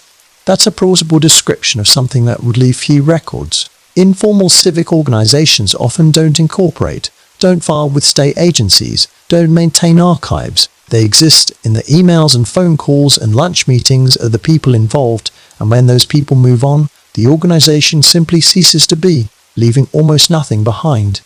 But even informal organizations of that kind leave traces. The people who run them have professional lives, public identities, affiliations that get recorded somewhere. If the New World Airport Commission was a real organization with real members who were real Denver business and civic figures, at least some of those people would be identifiable. Their involvement with the commission would appear somewhere in the record of their professional lives, even if only in a passing reference in a news article or a professional biography. Nobody has found those traces, and the name itself is worth thinking about carefully. Because the name New World Airport Commission is not a neutral civic-sounding name in the way that, say, the Denver Airport Development Corporation would be. It contains the phrase New World Order, or at least strongly evokes it, which is one of the most loaded phrases in modern conspiracy culture, associated with the theory about a global elite working toward a single world government. Whether that association is intentional or coincidental is impossible to know without knowing who named the organization and why. But the resonance is there, and it's hard to imagine that whoever chose the name was unaware of it. The New World Order theory, in its various forms, has been circulating since at least the 1990s. George H.W. Bush used the phrase New World Order in a famous 1991 speech about the post-Cold War international order, using it in a completely straightforward geopolitical sense to describe a hopeful era of international cooperation. But the phrase was immediately absorbed into conspiracy culture, where it took on a very different meaning. In that cultural context, the world order refers not to international cooperation, but to covert global domination, to an elite group working to consolidate control over governments, economies, and populations. The timing matters here. Denver International Airport was being planned and constructed in the late 1980s and early 1990s. Exactly the period when the New World Order phrase was entering both mainstream political speech and conspiracy culture simultaneously. Whoever named the New World Airport Commission, if they were aware of both registers of the phrase, which seems likely given how widely both were circulating, was making a choice about which register they wanted to evoke, or they were making a joke. That possibility deserves serious consideration because it's one of the most unsatisfying and yet plausible explanations available. Someone, somewhere in the process of producing the capstone inscription, inserted the New World Airport Commission as a deliberate provocation, a piece of institutional humor, a knowing wink at the conspiracy culture that was already beginning to attach itself to the airport before it even opened. The name was chosen because it sounds ominous, because it evokes exactly the kind of shadowy organization that conspiracy theorists imagine operating behind the scenes of large civic projects. And because putting it in permanent granite at the center of the airport would generate exactly the kind of sustained, bewildered attention it has in fact generated. If that's what happened, it worked perfectly. The New World Airport Commission has been the subject of more investigative effort, more journalistic inquiry, more online research than almost any other element of the airport's strangeness, and the result of all that effort is the same, nothing. Which, if the name was a joke, is exactly the result a joke of that kind would produce. But jokes don't usually get inscribed in granite in official dedication ceremonies. They don't usually appear alongside the names of real, verifiable organizations like the Grand Lodge of Colorado. The capstone is a formal document of a kind. It records the official history of the airport's dedication in permanent material. Including a joke organization in that record would be a strange choice, strange enough that the joke theory, while available, sits uncomfortably alongside the formality of the context. Which brings us back to the Masonic connection, because it's impossible to discuss the capstone without thinking about the two things together. The Freemasons and the New World Airport Commission appear in the same inscription, in the same permanent record, at the same ceremony. Whether or not there's a meaningful connection between them, their proximity creates one in the imagination of anyone reading the capstone. Freemasonry and New World Order theories have a long and complicated relationship in conspiracy culture. The Masons have been implicated in virtually every significant conspiracy theory of the modern era. from the Illuminati to the Kennedy assassination to various theories about global government. Most of these connections are speculative at best and deeply confused at worst, conflating very different organizations, time periods, and motivations. The actual historical Freemasons, including the Grand Lodge of Colorado, are a fraternal organization with a documented history, real members, real activities, and real purposes that have nothing to do with covert global domination. But the symbolic vocabulary of Freemasonry, the specific imagery and language of the organization's traditions, does carry weight in the history of Western esotericism that goes beyond the fraternal organization itself. The symbols that Freemasonry uses, the square and compass, the all-seeing eye, the pyramid, the specific geometric relationships encoded in Masonic architecture, appear throughout Western symbolic traditions in ways that connect them to older currents of thought about the structure of reality, about the relationship between visible and invisible worlds, about the nature of knowledge and who has access to it. When those symbols appear in public spaces, especially public spaces that are already generating unease for other reasons, they activate a set of associations that don't dissolve just because you explain the historical context. The associations are real even if the conspiracy is not.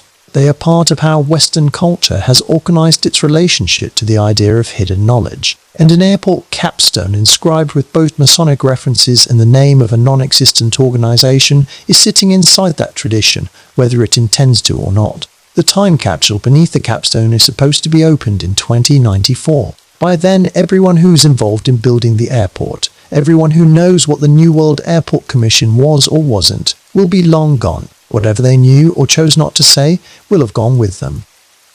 What will remain in 2094 is the stone, the capsule, and the questions. The same questions that are there now, sitting in the floor, waiting with the particular patience of things that have been set in granite. Let's start with what a paper trail is supposed to look like. When a real organization exists, even a small one, even an informal one, it leaves marks, not always dramatic marks. Not always the kind of documentation that ends up in archives or libraries or the indexes of academics, but marks nonetheless.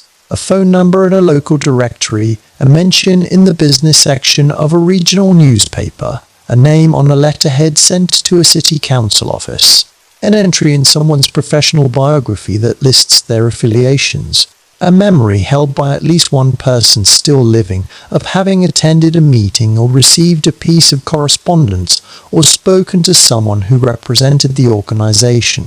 These marks accumulate naturally, the way sediment accumulates. You don't have to try to leave them. They just happen as a byproduct of existing and operating in the world.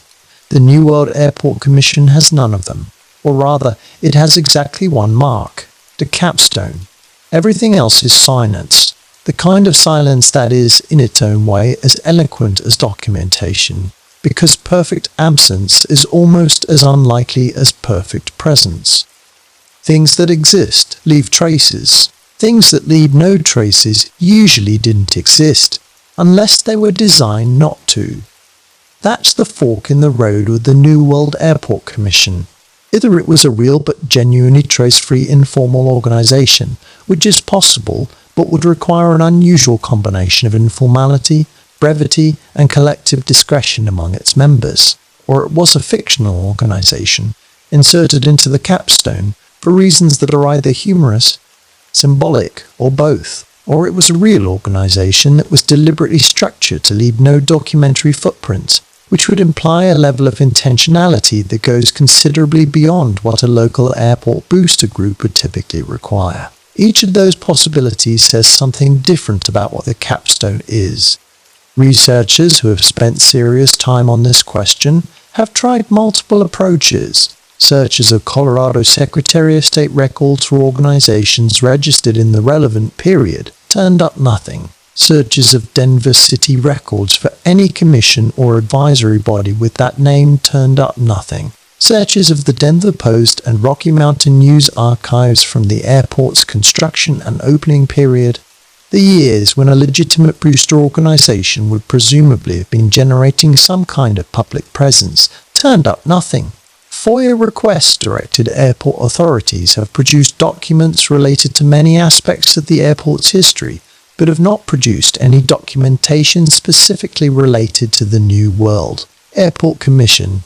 Some of those requests received responses indicating that no responsive records existed, which is either the truth or a particular kind of non-answer, and distinguishing between those two possibilities from the outside is essentially impossible. One journalist, writing for a Denver publication in the mid-2000s, made a concerted effort to trace the organization through the network of civic and business figures who were active in Denver during the airport's development period. She interviewed former city officials, former airport authority members, business leaders who had been prominent in Denver in the late 1980s and early 1990s. Some of them had never heard of the New World Airport Commission.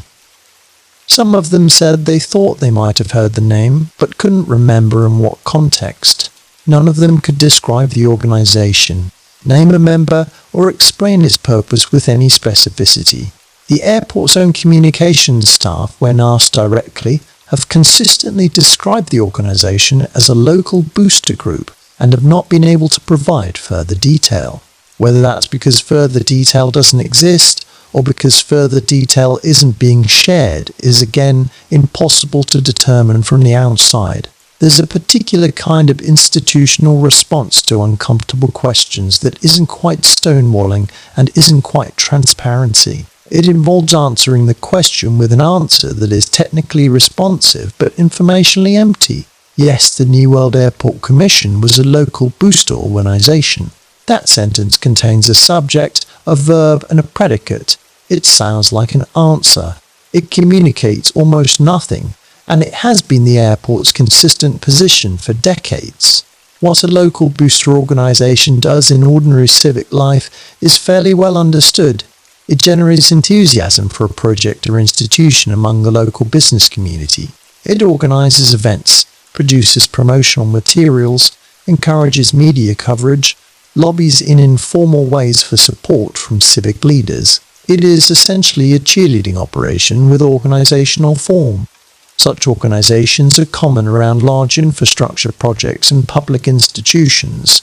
They're generally not secretive. Their whole purpose is public engagement. An organization of that kind, operating around one of the most significant public construction projects in Colorado history, would not typically be invisible. It would, by definition, have been trying to create public awareness and support.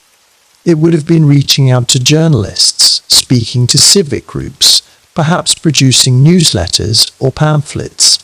It would have been, in other words, leaving exactly the kind of traces that the New World Airport Commission has not left. The name remains the thing that's hardest to account for under the booster organization explanation. If someone formed an informal civic group to support the Denver Airport project in the early 1990s and wanted to give it a name, the available choices were essentially unlimited. They could have named it the Denver Airport Boosters, or the Colorado Aviation Foundation, or the Front Range Airport Support Coalition, or any number of similarly bland and functional names that would communicate purpose without evoking anything beyond the immediate civic mission. They named it the New World Airport Commission.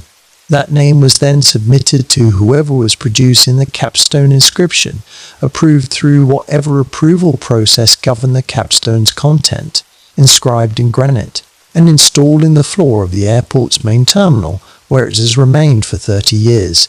Every step of that process involved decisions made by identifiable people, operating within a documentable institutional framework. The capstone inscription didn't write itself. Someone drafted it. Someone reviewed it. Someone approved the final text. Someone commissioned the stonework. Those people exist, or existed, in the record somewhere. What's frustrating is that the institutional record of those specific decisions, the drafting and approval of the capstone text, is among the least accessible documentation related to the airport. It's not the kind of record that gets requested often, or that institutions think to preserve prominently. Capstone inscriptions are decided in meetings that don't generate much paper, in conversations between airport officials and ceremony coordinators and stone carvers that leave no formal record. So the people who know why the New World Airport Commission appears in the capstone, if they're still alive, are carrying that knowledge privately, and they haven't chosen to share it in any form that has entered the public record. There is one other document that mentions the New World Airport Commission, which is the dedication ceremony program from 1994. Copies of this program exist, and researchers have located them. The program lists the organizations and individuals participating in the ceremony, and the New World Airport Commission appears there as well, in the same context as on the capstone, listed among the participants without further description or identification of its membership. The ceremony program and the capstone tell the same story, which is either reassuring in that the reference is consistent across multiple documents, or deepening in that the organization appears in multiple places without any of those places explaining what it is. One detail from the ceremony program is worth noting. The New World Airport Commission is listed in a way that suggests it had some formal role in the event, not just as a named supporter, but as an organizational participant. What that participation consisted of, who represented the organization at the ceremony, what they did or said, is not described in any documentation that has surfaced. Someone was there, representing an organization that appears to have existed only for the purposes of that ceremony and then vanished completely, or someone wasn't there, and the name was simply placed in the program as a reference to something that had never been anything more than a name. Both possibilities are strange. Both lead you with the same question, which is why. Why this name in this place at this ceremony with this degree of subsequent invisibility? The question doesn't have an answer that has been made publicly available. It is demonetizable in the floor in the baggage claim area of a busy airport, visible to anyone who knows to look for it, and it has been sitting there unanswered for 30 years. There's a thought experiment worth trying here. Imagine you wanted to create an organization that would be referenced in a permanent public document, but that would be essentially untraceable afterward. You would need a name that sounds official. You would need enough institutional access to get the name included in a formal dedication ceremony and its associated documentation. You would need afterward for the people who knew the name was fictional or semi-fictional to maintain a degree of collective silence about that fact. And you would need whatever the organization was actually for, if it was actually for something, to remain undiscussed in any accessible record. That's not an impossible set of requirements. It's actually a fairly modest operational footprint for something that wanted to leave a permanent mark without leaving a traceable history. The question is why anyone would want that. One answer, the conspiratorial one, is that the New World Airport Commission was a real entity, one with a different name and a different public face, that used the Commission name as a kind of flag, a signal to people who understood its significance while remaining opaque to everyone else. In this reading, the capstone reference is not a mistake or a joke or an administrative artifact. It is demonetizable, it is demonetizable, it is demonetizable, visible to all, legible only to some. That kind of dual-register communication has historical precedent, though most of the historical examples are from periods when secret societies operated under genuine threat of persecution and developed elaborate systems for identifying each other and communicating, without attracting dangerous attention. The degree to which that tradition persists into contemporary elite institutions is a matter of significant debate, with positions ranging from "it doesn't persist at all" to "it never stopped." Another answer, less dramatic but still not entirely comfortable, is that the New World Airport Commission was a real informal organization whose members were aware of the resonance of the name they chose it deliberately as a piece of institutional irony or insider humor, and have since maintained a collective silence about that fact, because the alternative, publicly acknowledging that they named a civic booster group after the most loaded phrase in contemporary conspiracy culture, would require explanations they'd rather not give. That reading makes the Commission a kind of prank, or an in-joke that got out of hand. It's the reading that's most flattering to the people involved. in the sense that it doesn't require them to be part of anything sinister. It just requires them to have made a peculiar naming decision and then to have chosen consistently not to explain it. The third answer is the most mundane and in some ways the hardest to accept, which is that the Commission was genuinely just a local booster organization, that its name was chosen without particular awareness of or interest in its conspiratorial resonances, that it operated briefly and informally and left few records because informal brief organizations usually don't, and that the subsequent inability to find documentation is simply the ordinary invisibility of small civic organizations that no one thought to preserve information about. Under this reading, the mystery is entirely a product of the surrounding context.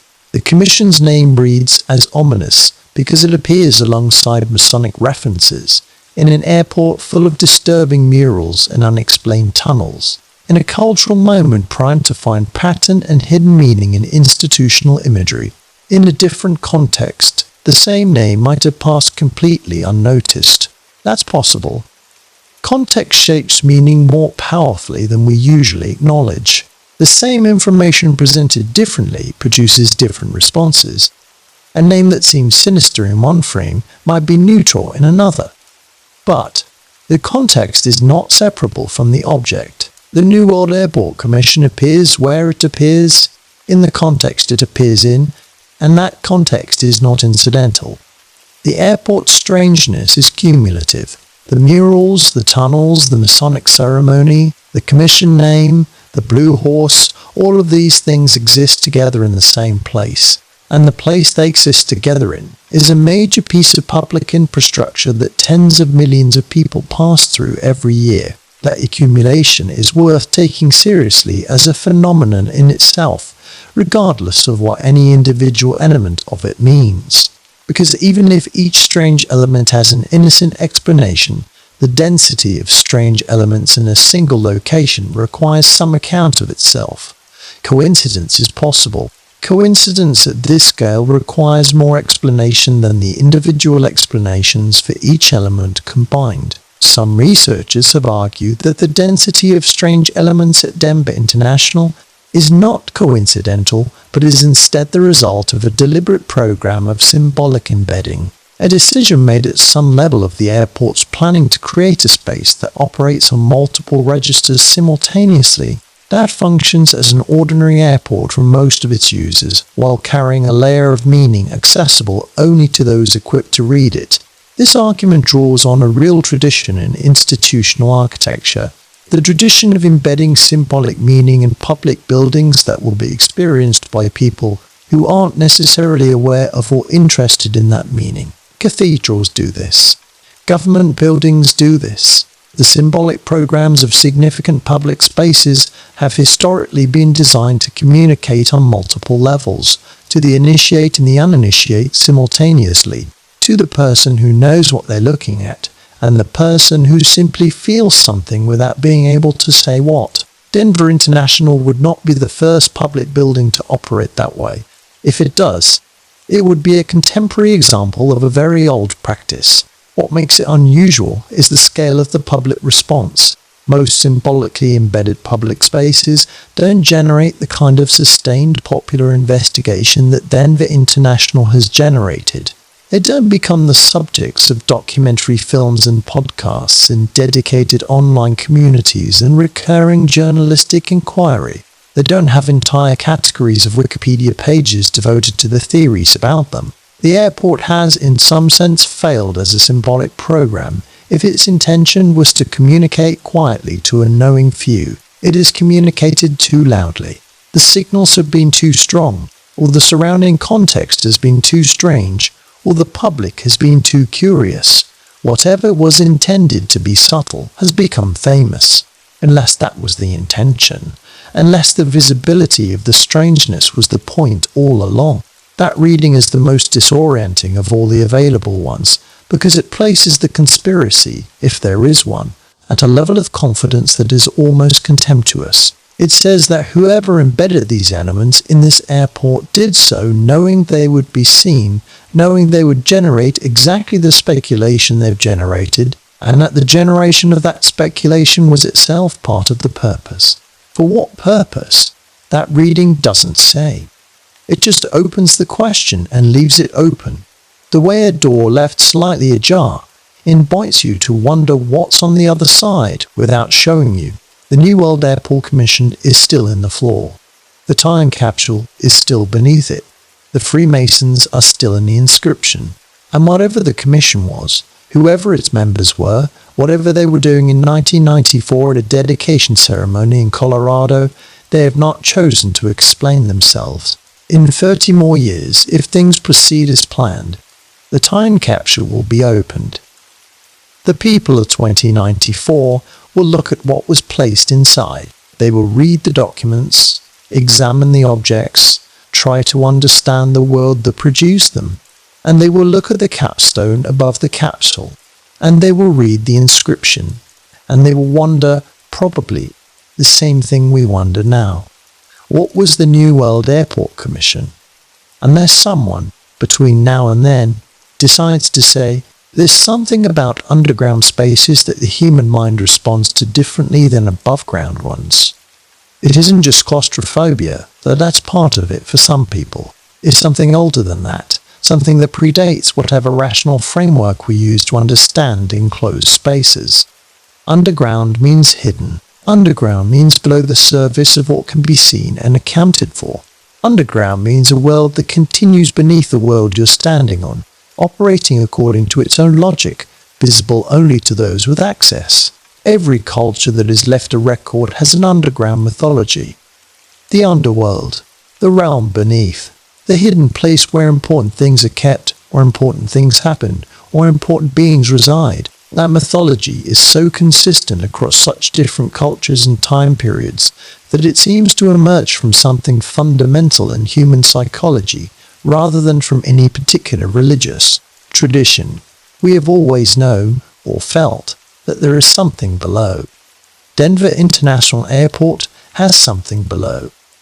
That much is not disputed. The underground infrastructure of the airport is documented, at least partially. The passenger train tunnels are publicly visible and regularly used. The baggage system tunnels exist, and some of them are still operational. The utility corridors and maintenance passages that run beneath a facility of this size are standard infrastructure. Any large airport has an underground component. Denver's is larger than most, partly because of the failed automated baggage system that required so much tunnel construction, and partly because of the sheer scale of the facility itself. The question that has persisted since the airport opened is whether the documented underground infrastructure accounts for all of the underground infrastructure, whether the tunnels that are acknowledged and mapped represent the complete picture of what's down there, or whether they represent the part of the picture that someone decided should be acknowledged and mapped. We touched on this earlier. On the volume of earth removed during construction that doesn't map cleanly onto the documented tunnel network. On the accounts of construction workers who described spaces that didn't correspond to any schematic they'd been shown. On the general pattern of access restriction that seemed to concentrate around certain underground sections without clear explanation. Now it's worth going deeper into that question, because there are specific details that deserve careful attention. The airport's construction involved an unusual number of contractors and subcontractors, which is normal for a project at that scale, but the division of labor among those contractors was, by some accounts, unusually compartmentalized. Different contractors worked on different sections of the underground infrastructure with limited overlap between teams. This could be straightforward project management, keeping specialized crews focused on their specific scope of work. But compartmentalization of the kind described by some former workers goes beyond ordinary project management efficiency. It describes a situation where individual workers and individual teams had access to their specific section and not to others, in a way that would prevent any single person or team from developing a comprehensive understanding of the full underground layout. That kind of deliberate compartmentalization is a standard security practice in sensitive construction projects. It's used when the people commissioning the construction don't want the full picture to be available to any individual below a certain level of clearance. It produces exactly the situation described by former Denver airport workers, people who worked underground for months, doing real work on real systems, who emerged without a complete picture of what they'd been working inside. One specific account that has circulated in various forms involves a contractor who worked on the lower level infrastructure during the construction period and who described, in an interview with an independent researcher in the early 2000s, a section of tunnel that descended below the main tunnel level, not a maintenance shaft or a utility access point, but a passage of sufficient scale to suggest that it led somewhere substantial. The contractor said he wasn't told what was down there and didn't go far enough to find out, partly because his work didn't require it, and partly because the atmosphere around certain sections of the underground construction was one that discouraged curiosity. That last detail, the atmosphere that discouraged curiosity, is interesting because it describes something that isn't a rule or a policy, but a social reality. Construction workers generally develop a sense of where they're welcome and where they're not, without necessarily being given explicit instructions. The social signals that communicate stay in your lane in a construction environment are usually subtle.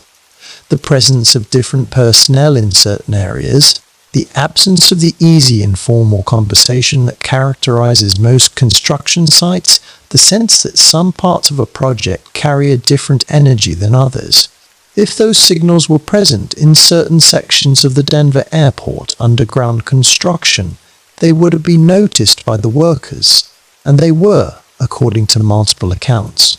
What they signal is harder to say.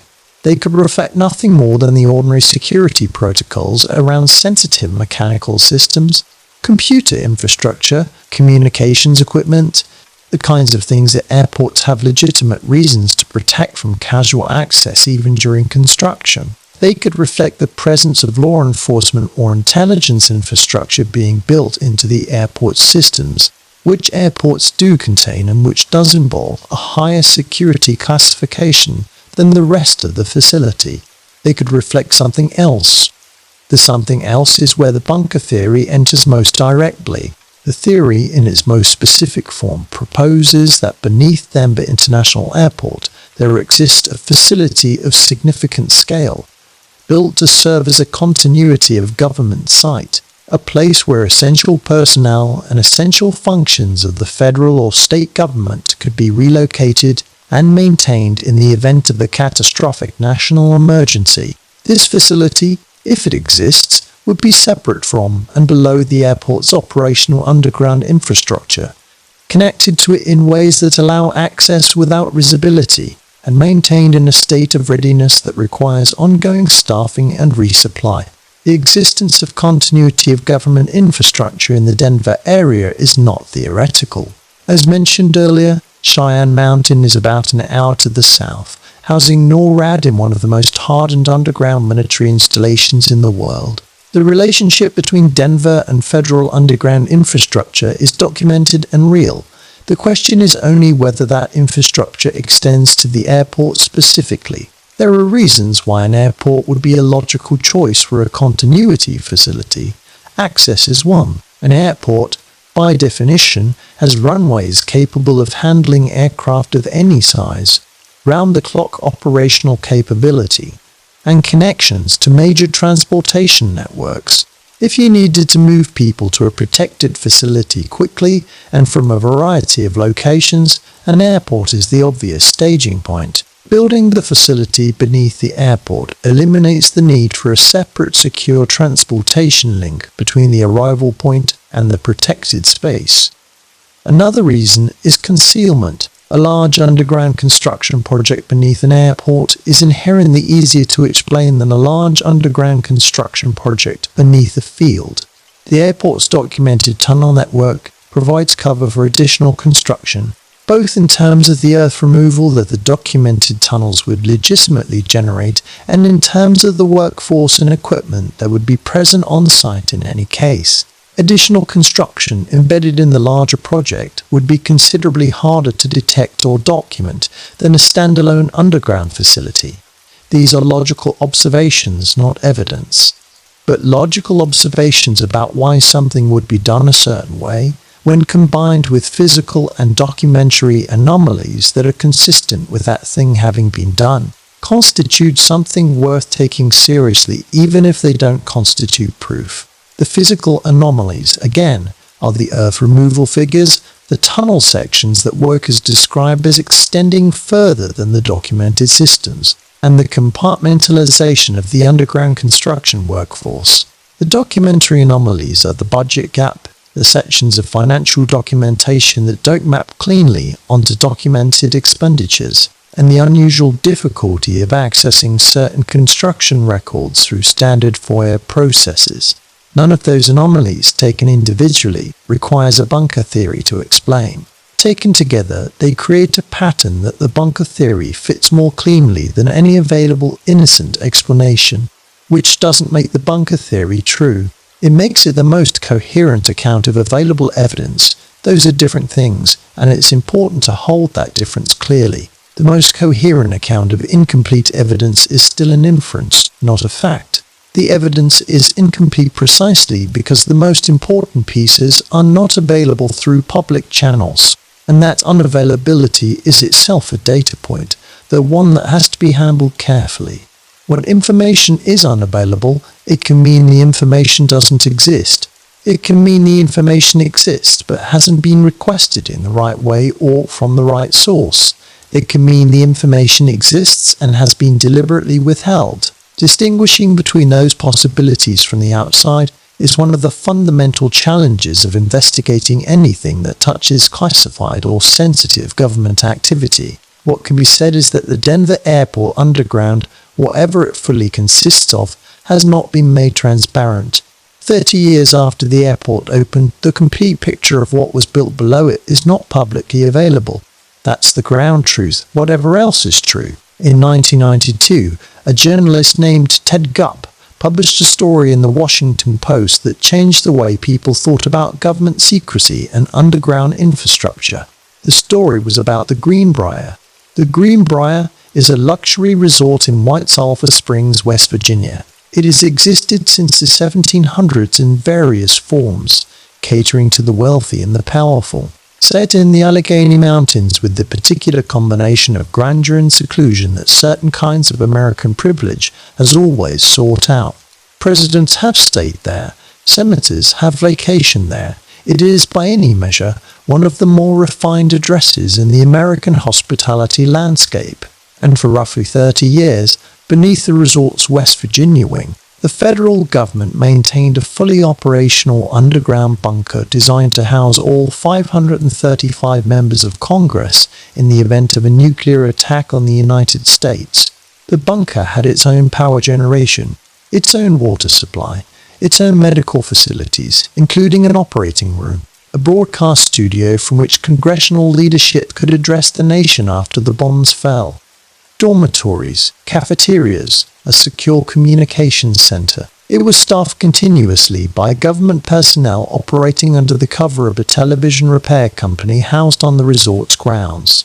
The resort staff knew something unusual was below them, but the specific nature of what was there was known only to those with the appropriate clearance. It operated this way from approximately 1958 until 1992, when Gupp's article revealed its existence. The revelation effectively ended the bunker's operational usefulness, since a facility known to the public and to potential adversaries cannot serve its intended purpose. The government decommissioned it. The Greenbrier eventually opened it for public tours. You can go there now and walk through the dormitories and the broadcast studio and try to imagine what it would have felt like to shelter there while the world above ended.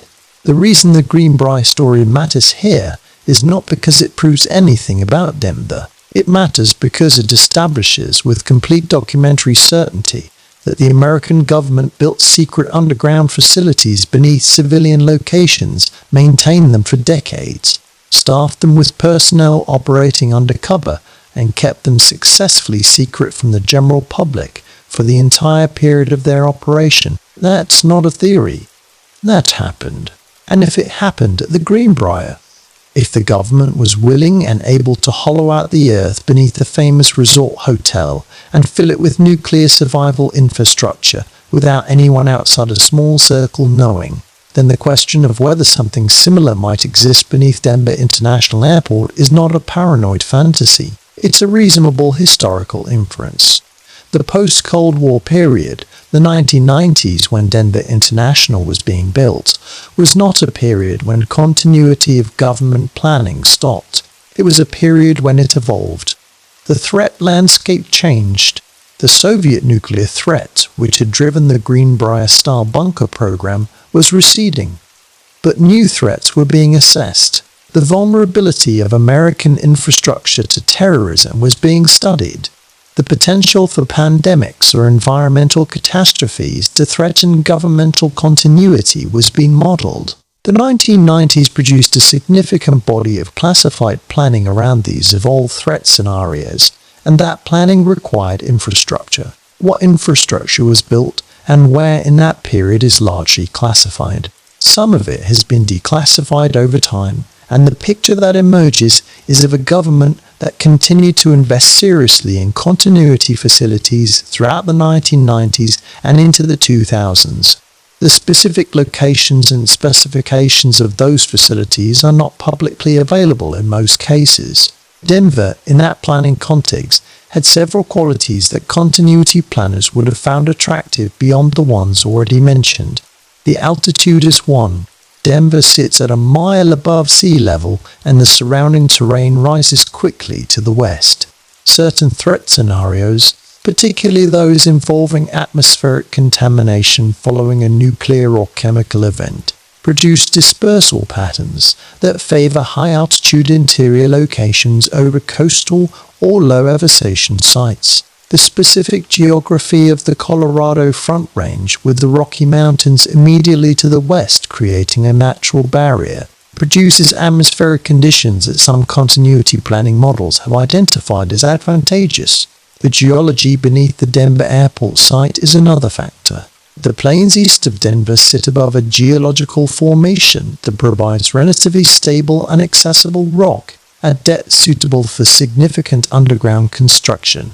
Not as ideal as a mountain site like Cheyenne Mountain, which has the advantage of natural overhead protection from thousands of feet of granite, but accessible in a way that mountain sites aren't, and closer to a major transportation hub, in a way that remote mountain facilities aren't. The combination of access, geology, altitude, and existing underground construction infrastructure makes the Denver airport site, from a pure continuity planning perspective, a reasonably attractive option.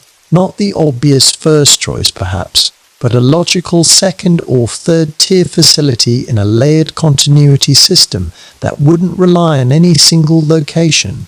Layered is the important word there. Modern continuity of government planning doesn't operate on the assumption that a single facility will serve all purposes. It operates on redundancy, on the assumption that some facilities may be destroyed or compromised, and that essential functions must be distributable across multiple protected locations. In that framework, a facility beneath Denver International wouldn't need to be the primary government relocation site. It would need to be one functional node in a larger network. Former government officials who have spoken about continuity planning in general terms, without confirming or denying any specific facility, have described a system that is considerably more extensive than the Cold War bunkers that have been publicly revealed. The Greenbrier and Raven Rock are the famous examples, the ones that have been exposed or acknowledged, but people familiar with the classified infrastructure suggest those are visible tips of something larger and less publicly known. That framing, authored by credible sources speaking generally rather than specifically, is about as close as publicly available information gets to confirming that significant classified underground infrastructure exists beyond what's been acknowledged. It doesn't confirm Denver. It confirms the existence of a category of thing that Denver might belong to. There have been occasional signals from within the airport and the surrounding community that something unusual exists underground. A former airport employee speaking to a journalist without wanting to be identified described an experience of being escorted through a section of the underground that seemed inconsistent with the airport's operational needs. A corridor that continued past where any documented system would require it to go, leading toward what appeared to be a secure access point of a different character than the standard maintenance infrastructure around it. The employee said they were told not to discuss what they'd seen, and that the instruction was delivered with enough seriousness that they took it seriously. That account is unverified. It's the kind of account that appears regularly in investigations of this kind, credible seeming, specific feeling, and impossible to confirm without access that the investigation itself can't obtain. What makes it worth noting is its consistency with other accounts. Multiple former workers and employees, over multiple years, describing similar things in similar terms without apparent coordination. The consistency doesn't prove the accounts are accurate. People can independently develop similar narratives around a shared cultural expectation, but it raises the prior probability that there's something real being imperfectly described. The airport has never directly addressed the bunker theory with specificity. Its responses to questions about the underground have consistently described the documented tunnel and utility infrastructure and declined to go further. That's the response you'd expect from an airport communications team, regardless of what's actually down there. Because airports, like all large infrastructure operators, don't provide detailed information about their underground systems for straightforward security reasons that have nothing to do with conspiracy.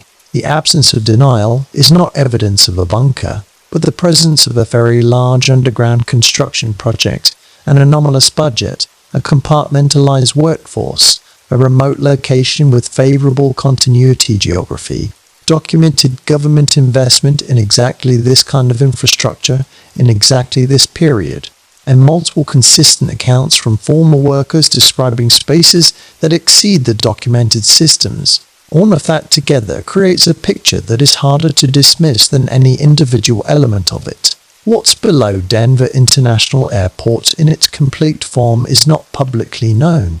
That's the honest statement. Not that there's definitely a bunker. Not that the bunker theory is proven. Just that what is below the airport has not been made transparent, and that there are reasons, both physical and historical, to think that the documented infrastructure may not be the complete picture. The tunnels go where they go. The earth that was moved went where it went. And whatever was built in the spaces that Earth came from is still there, in the dart below the airport, doing whatever it does, waiting, perhaps, for the kind of emergency it was designed for, or waiting for nothing, just existing, the way infrastructure exists, patient and purposeful and indifferent to the questions being asked about it from above. Most airports make deliberate choices to be visually neutral, not bland exactly. There's usually some regional flavor, some acknowledgement of the place the airport serves. A mural of the local skyline, or a sculpture referencing the area's history or landscape, but the overall visual register of most airports is calibrated towards something specific, the absence of strong feeling. Airports are transitional spaces. People are moving through them towards somewhere else. The design goal, usually, is to smooth that transition, to create an environment that is comfortable and forgettable, that doesn't demand emotional engagement, that lets you get where you're going without requiring you to feel anything in particular along the way. Denver International Airport made different choices. We've talked about the murals, we've talked about the Blue Horse, but those are the famous elements, the ones that get discussed in articles and documentaries, the ones that have names and known creators and documented histories. What hasn't been as carefully examined is the broader texture of the airport's visual environment, the cumulative effect of the art program as a whole, including the elements that are less individually famous but that contribute to an overall atmosphere that is, by any reasonable measure, unusual for a commercial airport. The gargoyles are a good place to start. There are gargoyles at Denver International Airport, not gargoyles in the architectural sense, the carved stone drainage spouts that appear on Gothic cathedrals, and that most people could identify as gargoyles in a historical context. These are freestanding gargoyle sculptures, approximately life-size, depicted in a somewhat comic but still distinctly gargoyle manner, peering out of oversized luggage cases as if they'd been packed for travel. The official explanation for the gargoyles is that they are whimsical public art, a playful element in the airport's broader artistic program. They are supposed to be funny, or at least light-hearted, a self-aware gesture toward the mythology surrounding the airport. The gargoyles know what people say about this place, the logic goes, and they're in on the joke. An explanation is available. And yet gargoyles are not neutral symbols, even comic ones. Gargoyles in Western architectural and symbolic tradition serve a specific function. They guard. They are placed at the entrances and margins of significant spaces to ward off malevolent forces, or to mark the threshold between ordinary space and something more serious. The cathedral gargoyle is not decoration in the same way that a carved flower is decoration. It's a sentinel. It occupies the boundary, putting gargoyle sentinels at an airport, even comic ones emerging from suitcases, is a choice that carries symbolic weight, whether or not that weight was intended. The choice says something about how the people who made it understood the space they were decorating. Either they understood it as a space that could sustain that kind of symbolism without contradiction, which would be a strange understanding of a commercial airport, or they were making a deliberate reference to the airport's reputation as a guarded or liminal space, which is also a strange choice, or they were genuinely just going for whimsy, which would make Denver International the first major public space in history to deploy gargoyle imagery purely for laughs. The gargoyle in the main terminal, the one that became most publicly visible after the airport added a plaque beneath it, carries an inscription that references the lizard people tunnels beneath the airport. The plaque is presented in the airport's characteristic mode of winking acknowledgement, a knowing reference to the conspiracy theories framed as humor, as a sign that the airport is in on the joke. The lizard people theory, for those unfamiliar, is one of the wilder branches of conspiracy culture, proposing that a race of reptilian beings, sometimes described as extraterrestrial, sometimes as interdimensional, have infiltrated human society at the highest levels and operate through institutions including governments, corporations, and, in some versions, airports. It is not a theory with serious historical or evidentiary grounding. It belongs to a different category than the documented strangeness of the baggage system and the budget overruns and the Masonic capstone. It's in the realm of science fiction. The airport's decision to reference it with the humorous plaque is interesting for reasons that go beyond the humor, because by referencing the most absurd version of the conspiracy culture around the airport positions itself in relationship to all of the conspiracy culture simultaneously. The implication is that the theories are all of the same kind.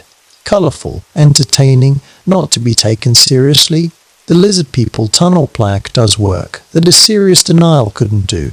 It ridicules the whole category of suspicion by associating it with its most ridiculous example. Whether that's a deliberate communication strategy or just someone's idea of a good joke is impossible to know from the outside. But the effect is real regardless of the intention. Beyond the gargoyles, the airport's art program contains a number of other elements that contribute to its unusual atmosphere without reaching the fame of the murals. There is a dedication stone in the main entrance area that contains language about planetary citizens, about the airport as a gateway not just between cities but between something larger, framed in terms that are simultaneously ecological and vaguely cosmic. The language is the kind of language that sounds meaningful while being just vague enough to resist precise interpretation. Planetary citizens. Gateway to a new age. The specific phrasing varies depending on which account you read, but the general register is consistent, aspirational, expansive, pointed toward a future that is different in kind from the present, not just technologically but in some more fundamental sense. Language like that in a civic document, on a dedication stone at a public airport is unusual. Civic language in American public spaces tends toward the functional and the patriotic. It talks about commerce and connection and community. When it reaches toward the cosmic, it usually does so through explicitly religious or explicitly nationalistic framing, through references to God or to American destiny. The language at Denver International does neither.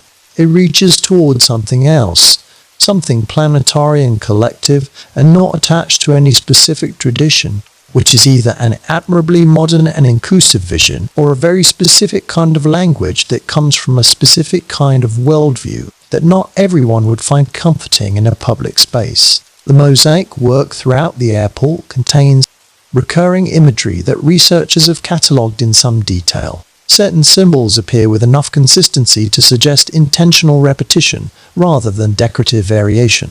Geometric forms that appear in Masonic and other Western esoteric traditions show up in the tile work and the decorative elements of the terminal spaces.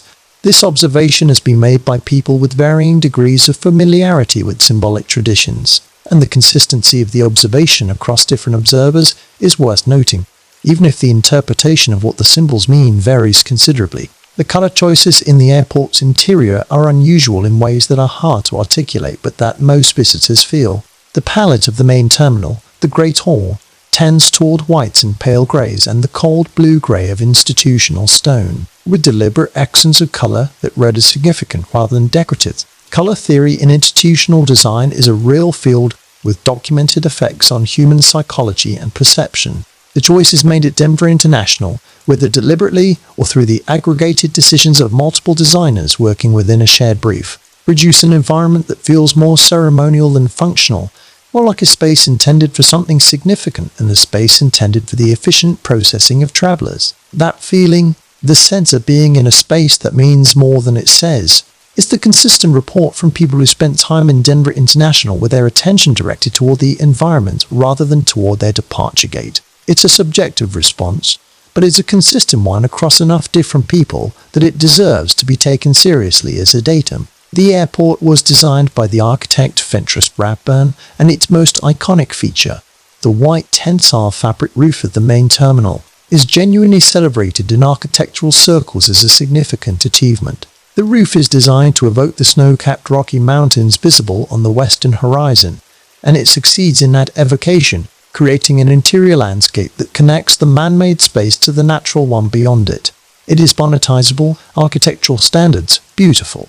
But beauty and strangeness are not mutually exclusive. The roof is beautiful and the space beneath it contains disturbing murals, and Masonic symbolism and gargoyle sentinels, and the name of an organization that doesn't exist carved into the floor. The beauty doesn't resolve the strangeness. If anything, the combination of genuine architectural achievement with persistent symbolic unease is part of what makes the airport so difficult to dismiss. It would be easier if it was simply ugly, or simply beautiful. The coexistence of both qualities in the same space, without resolution, is itself unsettling. The airport's art program was overseen by a committee, as most large civic art programs are. Committees of that kind typically include airport officials, city representatives, community members and arts professionals. They review proposals, approve commissions and sign off on final installations. The process is documented, at least partially, and the names of some committee members are available in public records.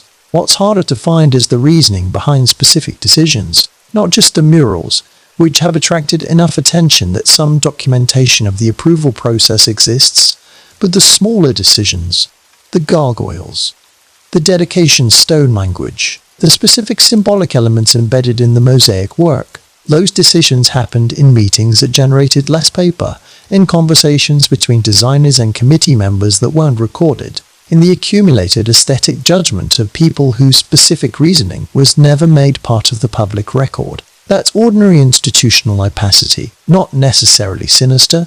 Most design decisions at most public buildings aren't exhaustively documented, but it means that the question of who chose what and why at Denver International Airport has only partial answers available. What is clear is that the art program as a whole reflects a coherent sensibility, not the incoherent accumulation of unrelated decisions, but something with a consistent internal logic, a consistent register of imagery and symbol and atmosphere. Someone, or some group of people, had a vision for what this airport should feel like and pursued that vision with enough consistency that the result is unified despite involving multiple artists and multiple design teams. What that vision was, stated plainly, is a space that operates on the boundary between the ordinary and the significant, between the functional and the ceremonial, between the world most people inhabit and something that feels adjacent to it, slightly to one side, carrying weight that the ordinary world doesn't quite carry. Whether that vision was innocent, in the sense of being purely aesthetic, or whether it reflected something more specific about what the people commissioning it believed the airport to be, is the question that the art program, taken as a whole, leaves open. It is very open. The gargoyles watch from their suitcases. The mosaics repeat their geometric patterns. The dedication stone speaks of planetary citizens. The murals stand in the baggage claim. And the overall effect is of a space that has been very deliberately made into something that most airports are not, a place that insists on being felt rather than simply passed through. That insistence is the art program's most consistent achievement and its most persistent mystery. At some point, something shifted in how Denver International Airport chose to handle the attention. It's hard to pinpoint exactly when. There was no press release announcing the change in strategy. No public memo from airport leadership saying we're going to stop being defensive and start being playful. It happened gradually, the way institutional postures usually shift, through accumulated decisions made by different people at different times that eventually produced a recognizable new approach. The early response to the conspiracy theories was fairly standard institutional defensiveness. Questions about the murals were met with explanations of Leo Tanguma's artistic intentions. Questions about the tunnels were met with descriptions of the baggage system and the utility infrastructure. Questions about the Masonic capstone were met with historical context about Masonic involvement in American civic dedication ceremonies. Questions about the New World Airport Commission were met with the booster organization explanation. These responses were consistent and not unreasonable. They were the responses an institution gives when it believes the questions being asked reflect misunderstanding rather than genuine evidence of wrongdoing. They were also, as we've explored, responses that left significant gaps that didn't fully account for what they claimed to account for and that satisfied almost nobody who was already curious. The questions didn't go away. They grew. The internet amplified them in ways the pre-internet conspiracy culture couldn't have managed. Forums dedicated to Denver airport theories appeared in the late 1990s and grew steadily through the 2000s. Documentary filmmakers arrived. Journalists wrote pieces that were sometimes skeptical and sometimes genuinely uncertain. The airport became a cultural phenomenon in a way that its communications team couldn't simply wait out. So the approach changed. The gargoyle plaque is probably the most visible marker of the shift. At some point, airport management approved the installation of a bronze gargoyle figure in the terminal, alongside a plaque that explicitly referenced the conspiracy theories, including the lizard people tunnels. In a tone of affectionate self-mockery, the plaque essentially said, "Yes, we know what people say about us and we find it charming." That gesture was covered in local and national media as a sign of institutional good humor. The airport gets it. The airport is in on the joke. Isn't that refreshing? It was refreshing. It was refreshing in a way. It was also a very effective piece of reputation management, because the move from defensive denial to playful acknowledgement doesn't actually answer any of the questions. It reframes them. It is demonetizable. It is demonetizable. It is demonetizable. It is demonetizable. It is resolve inquiry. It treats the conspiracy theories as folklore about the airport rather than as scrutiny of it. That distinction matters.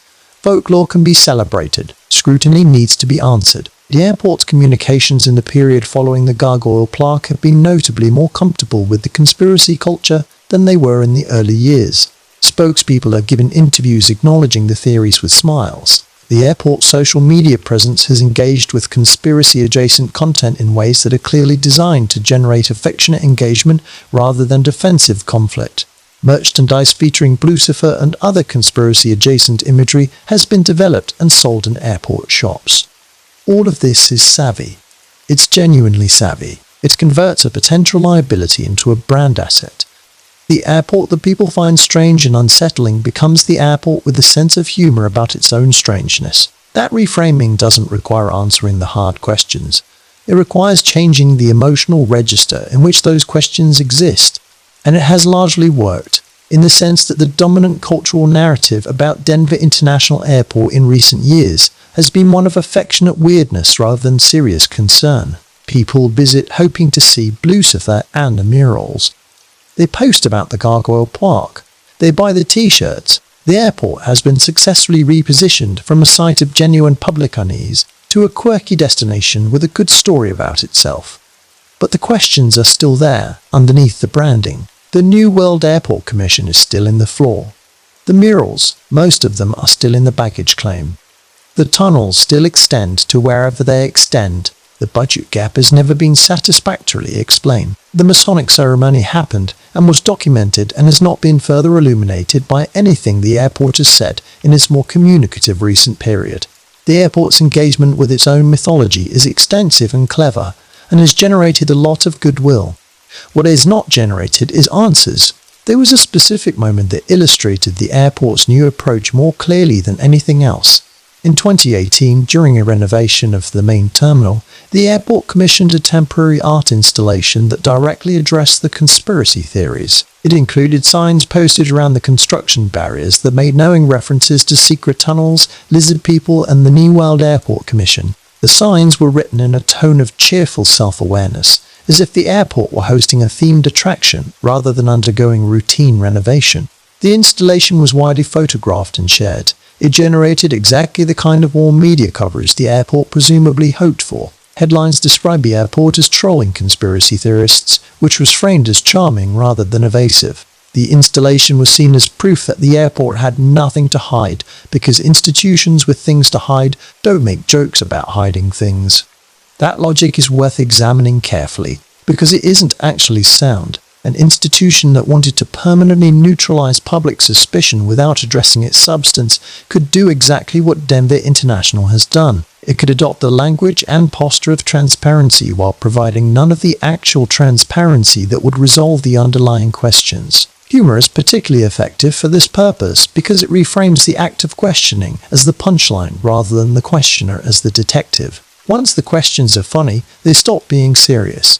Once the theories are merchandised, they stop being scrutiny. The renovation installation was eventually taken down when the construction was completed. The murals that were modified during that renovation period were altered quietly, without the same cheerful self-awareness that characterized the construction barrier signs. The modification of the art happened in the register of routine facilities management rather than in the register of playful institutional self-examination.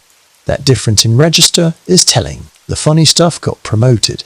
The substantive change to the airport's most controversial permanent art happened as quietly as possible. One journalist who covered the renovation in detail noted that the airport's communications team was considerably more forthcoming about the conspiracy-themed construction signs than about the specific changes made to the murals.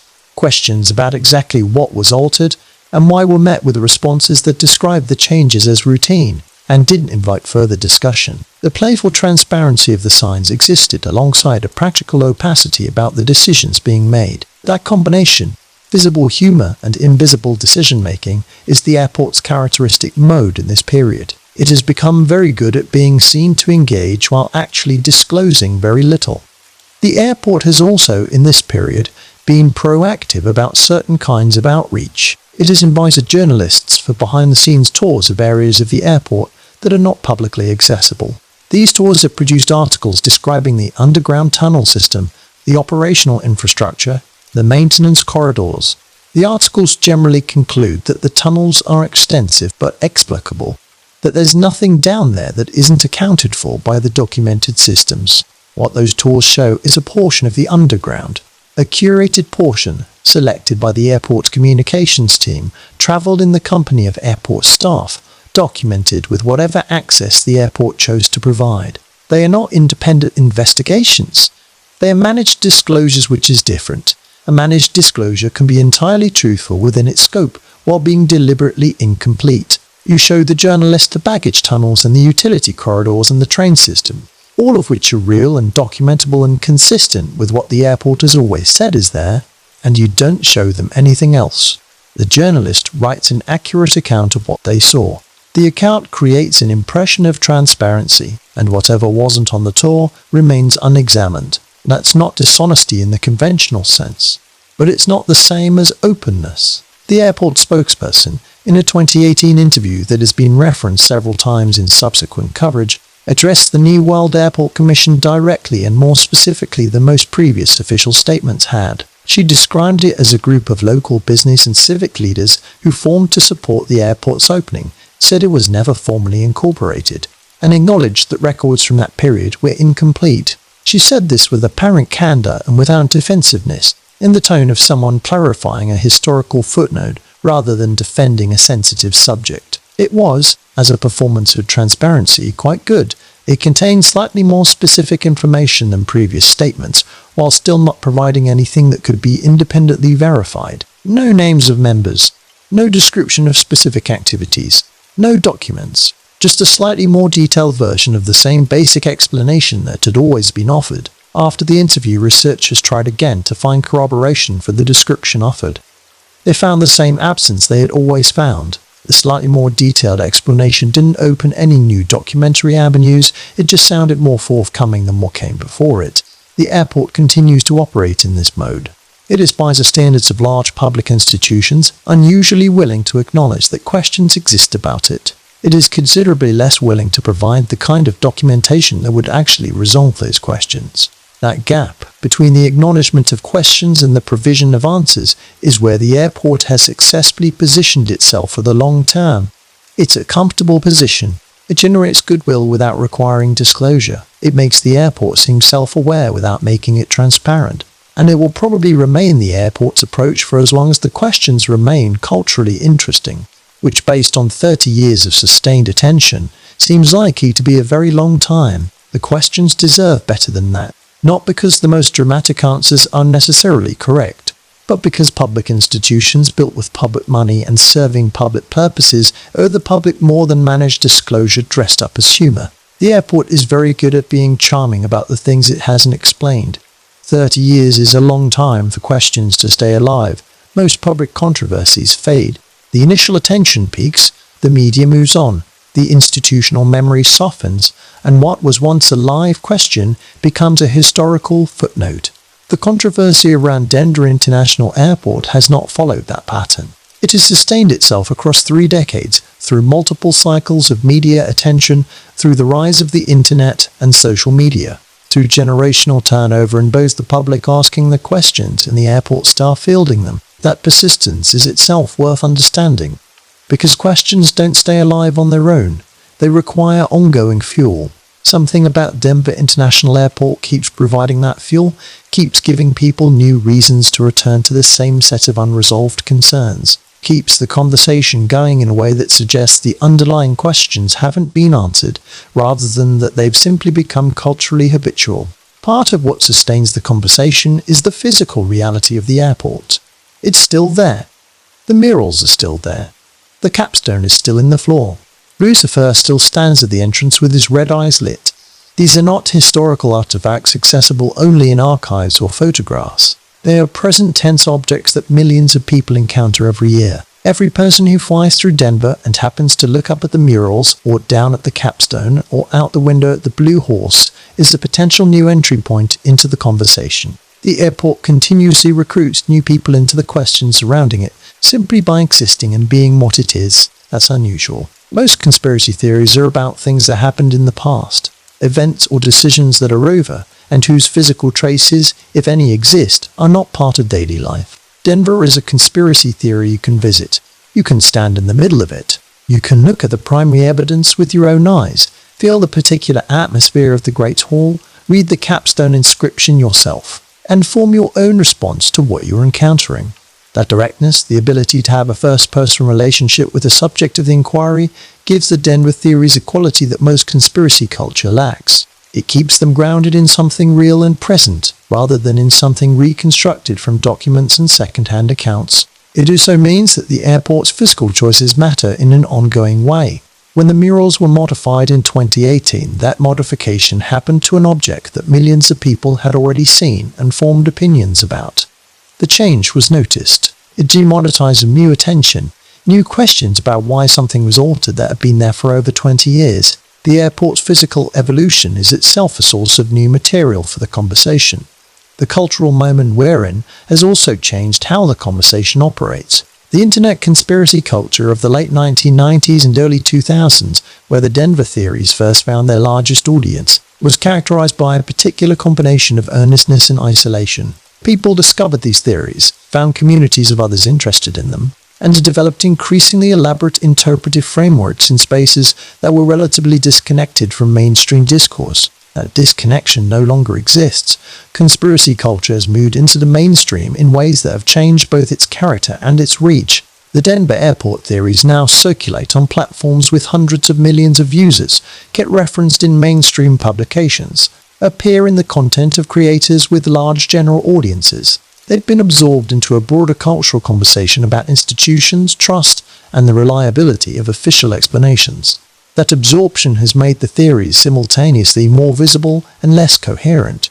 More visible because they reach more people. Less coherent because they've been stripped of the specific evidentiary texture that makes the best versions of them genuinely interesting, and replaced with the flattened viral versions that reduce complex questions to shareable images and provocative headlines. The best version of the Denver airport question is not about lizard people or alien bases or a single shadowy organization controlling everything from beneath a Colorado runway. The best version is more modest and more troubling.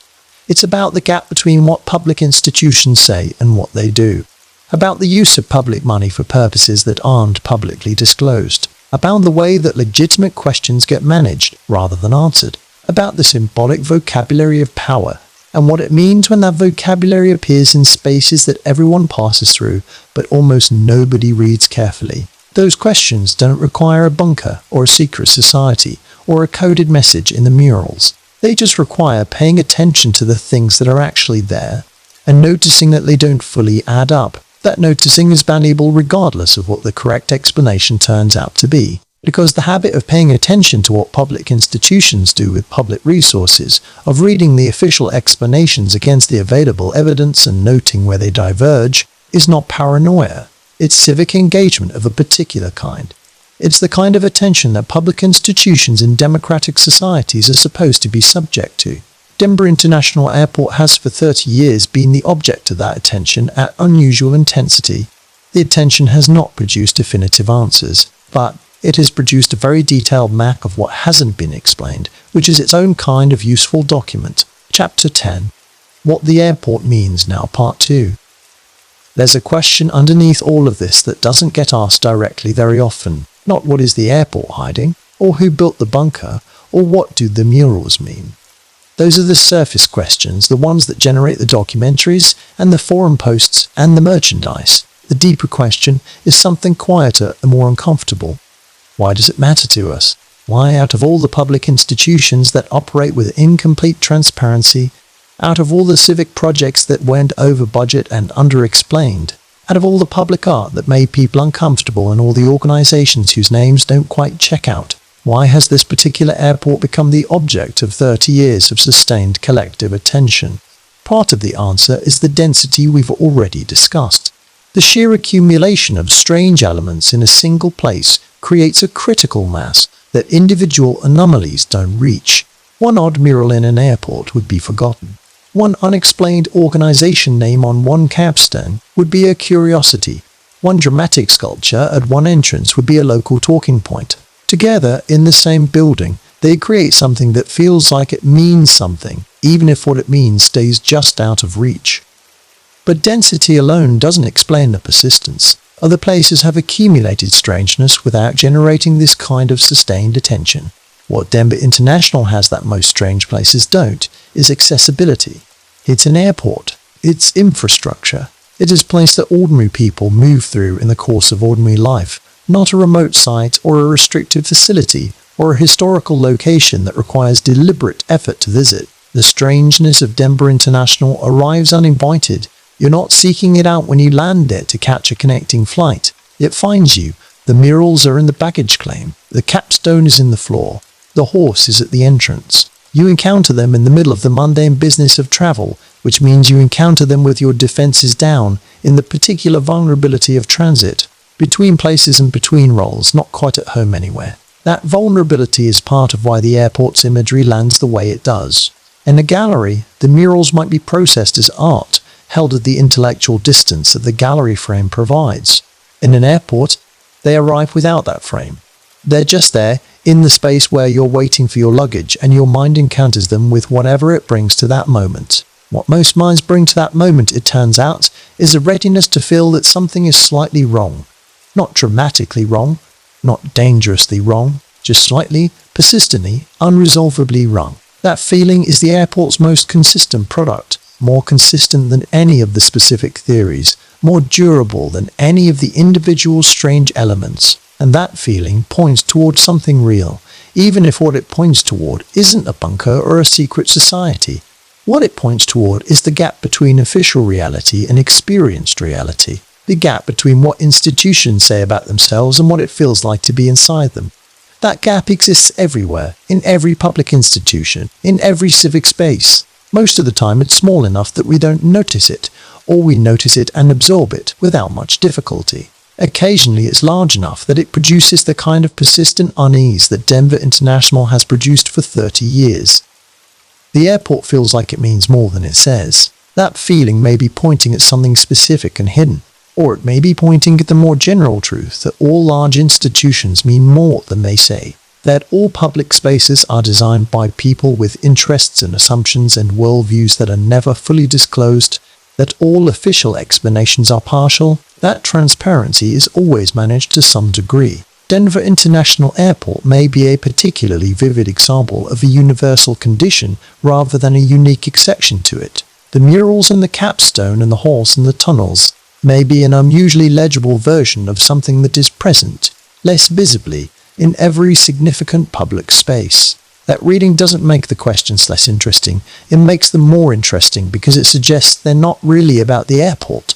They're about what we expect from the institutions we build together and what it feels like when those institutions fall short of that expectation in ways we can see but not quite name. The airport will keep operating. Flights will arrive and depart. Millions of people will move through the Great Hall every year, most of them barely glancing at the murals, barely noticing the capstone, barely registering the blue horse as they pull their bags into the car. Some of them will look up.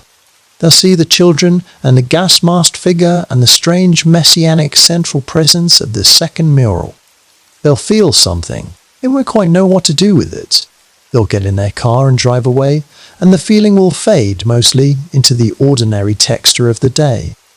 But it won't fade completely. Something about this place stays. Something about the combination of the scale and the imagery and the questions that don't have clean answers lodges somewhere in the mind and doesn't fully dissolve. People who flew through Denver International decades ago still remember the murals, still remember the feeling of standing in the baggage claim and looking up at something they couldn't quite account for. That staying power is the airport's most mysterious quality, more mysterious, finally, than any of the specific theories about what's beneath it or what the symbols mean or who the New World Airport Commission was. The airport stays in you after you leave it, and in the dark, in the quiet, when you have time to let your mind go where it wants to go, it comes back. The white roof against the Colorado sky, the red eyes at the entrance, the children, and the soldier and the sword, the granite inscription and the name that leads nowhere. The feeling that something is there, just past the edge of what can be known. Still there, patient, waiting in the way that only things built into stone and steel can wait, outlasting the questions asked about them, outlasting the people asking, outlasting perhaps the need for answers at all. The airport doesn't explain itself. It just stands there on the high plains, 30 miles from the city, under the enormous Colorado sky, and lets you feel whatever you feel about it. And whatever that is, it's enough to bring you back, even if only in memory, even if only at 2 a.m., lying in the dark, listening to the rain.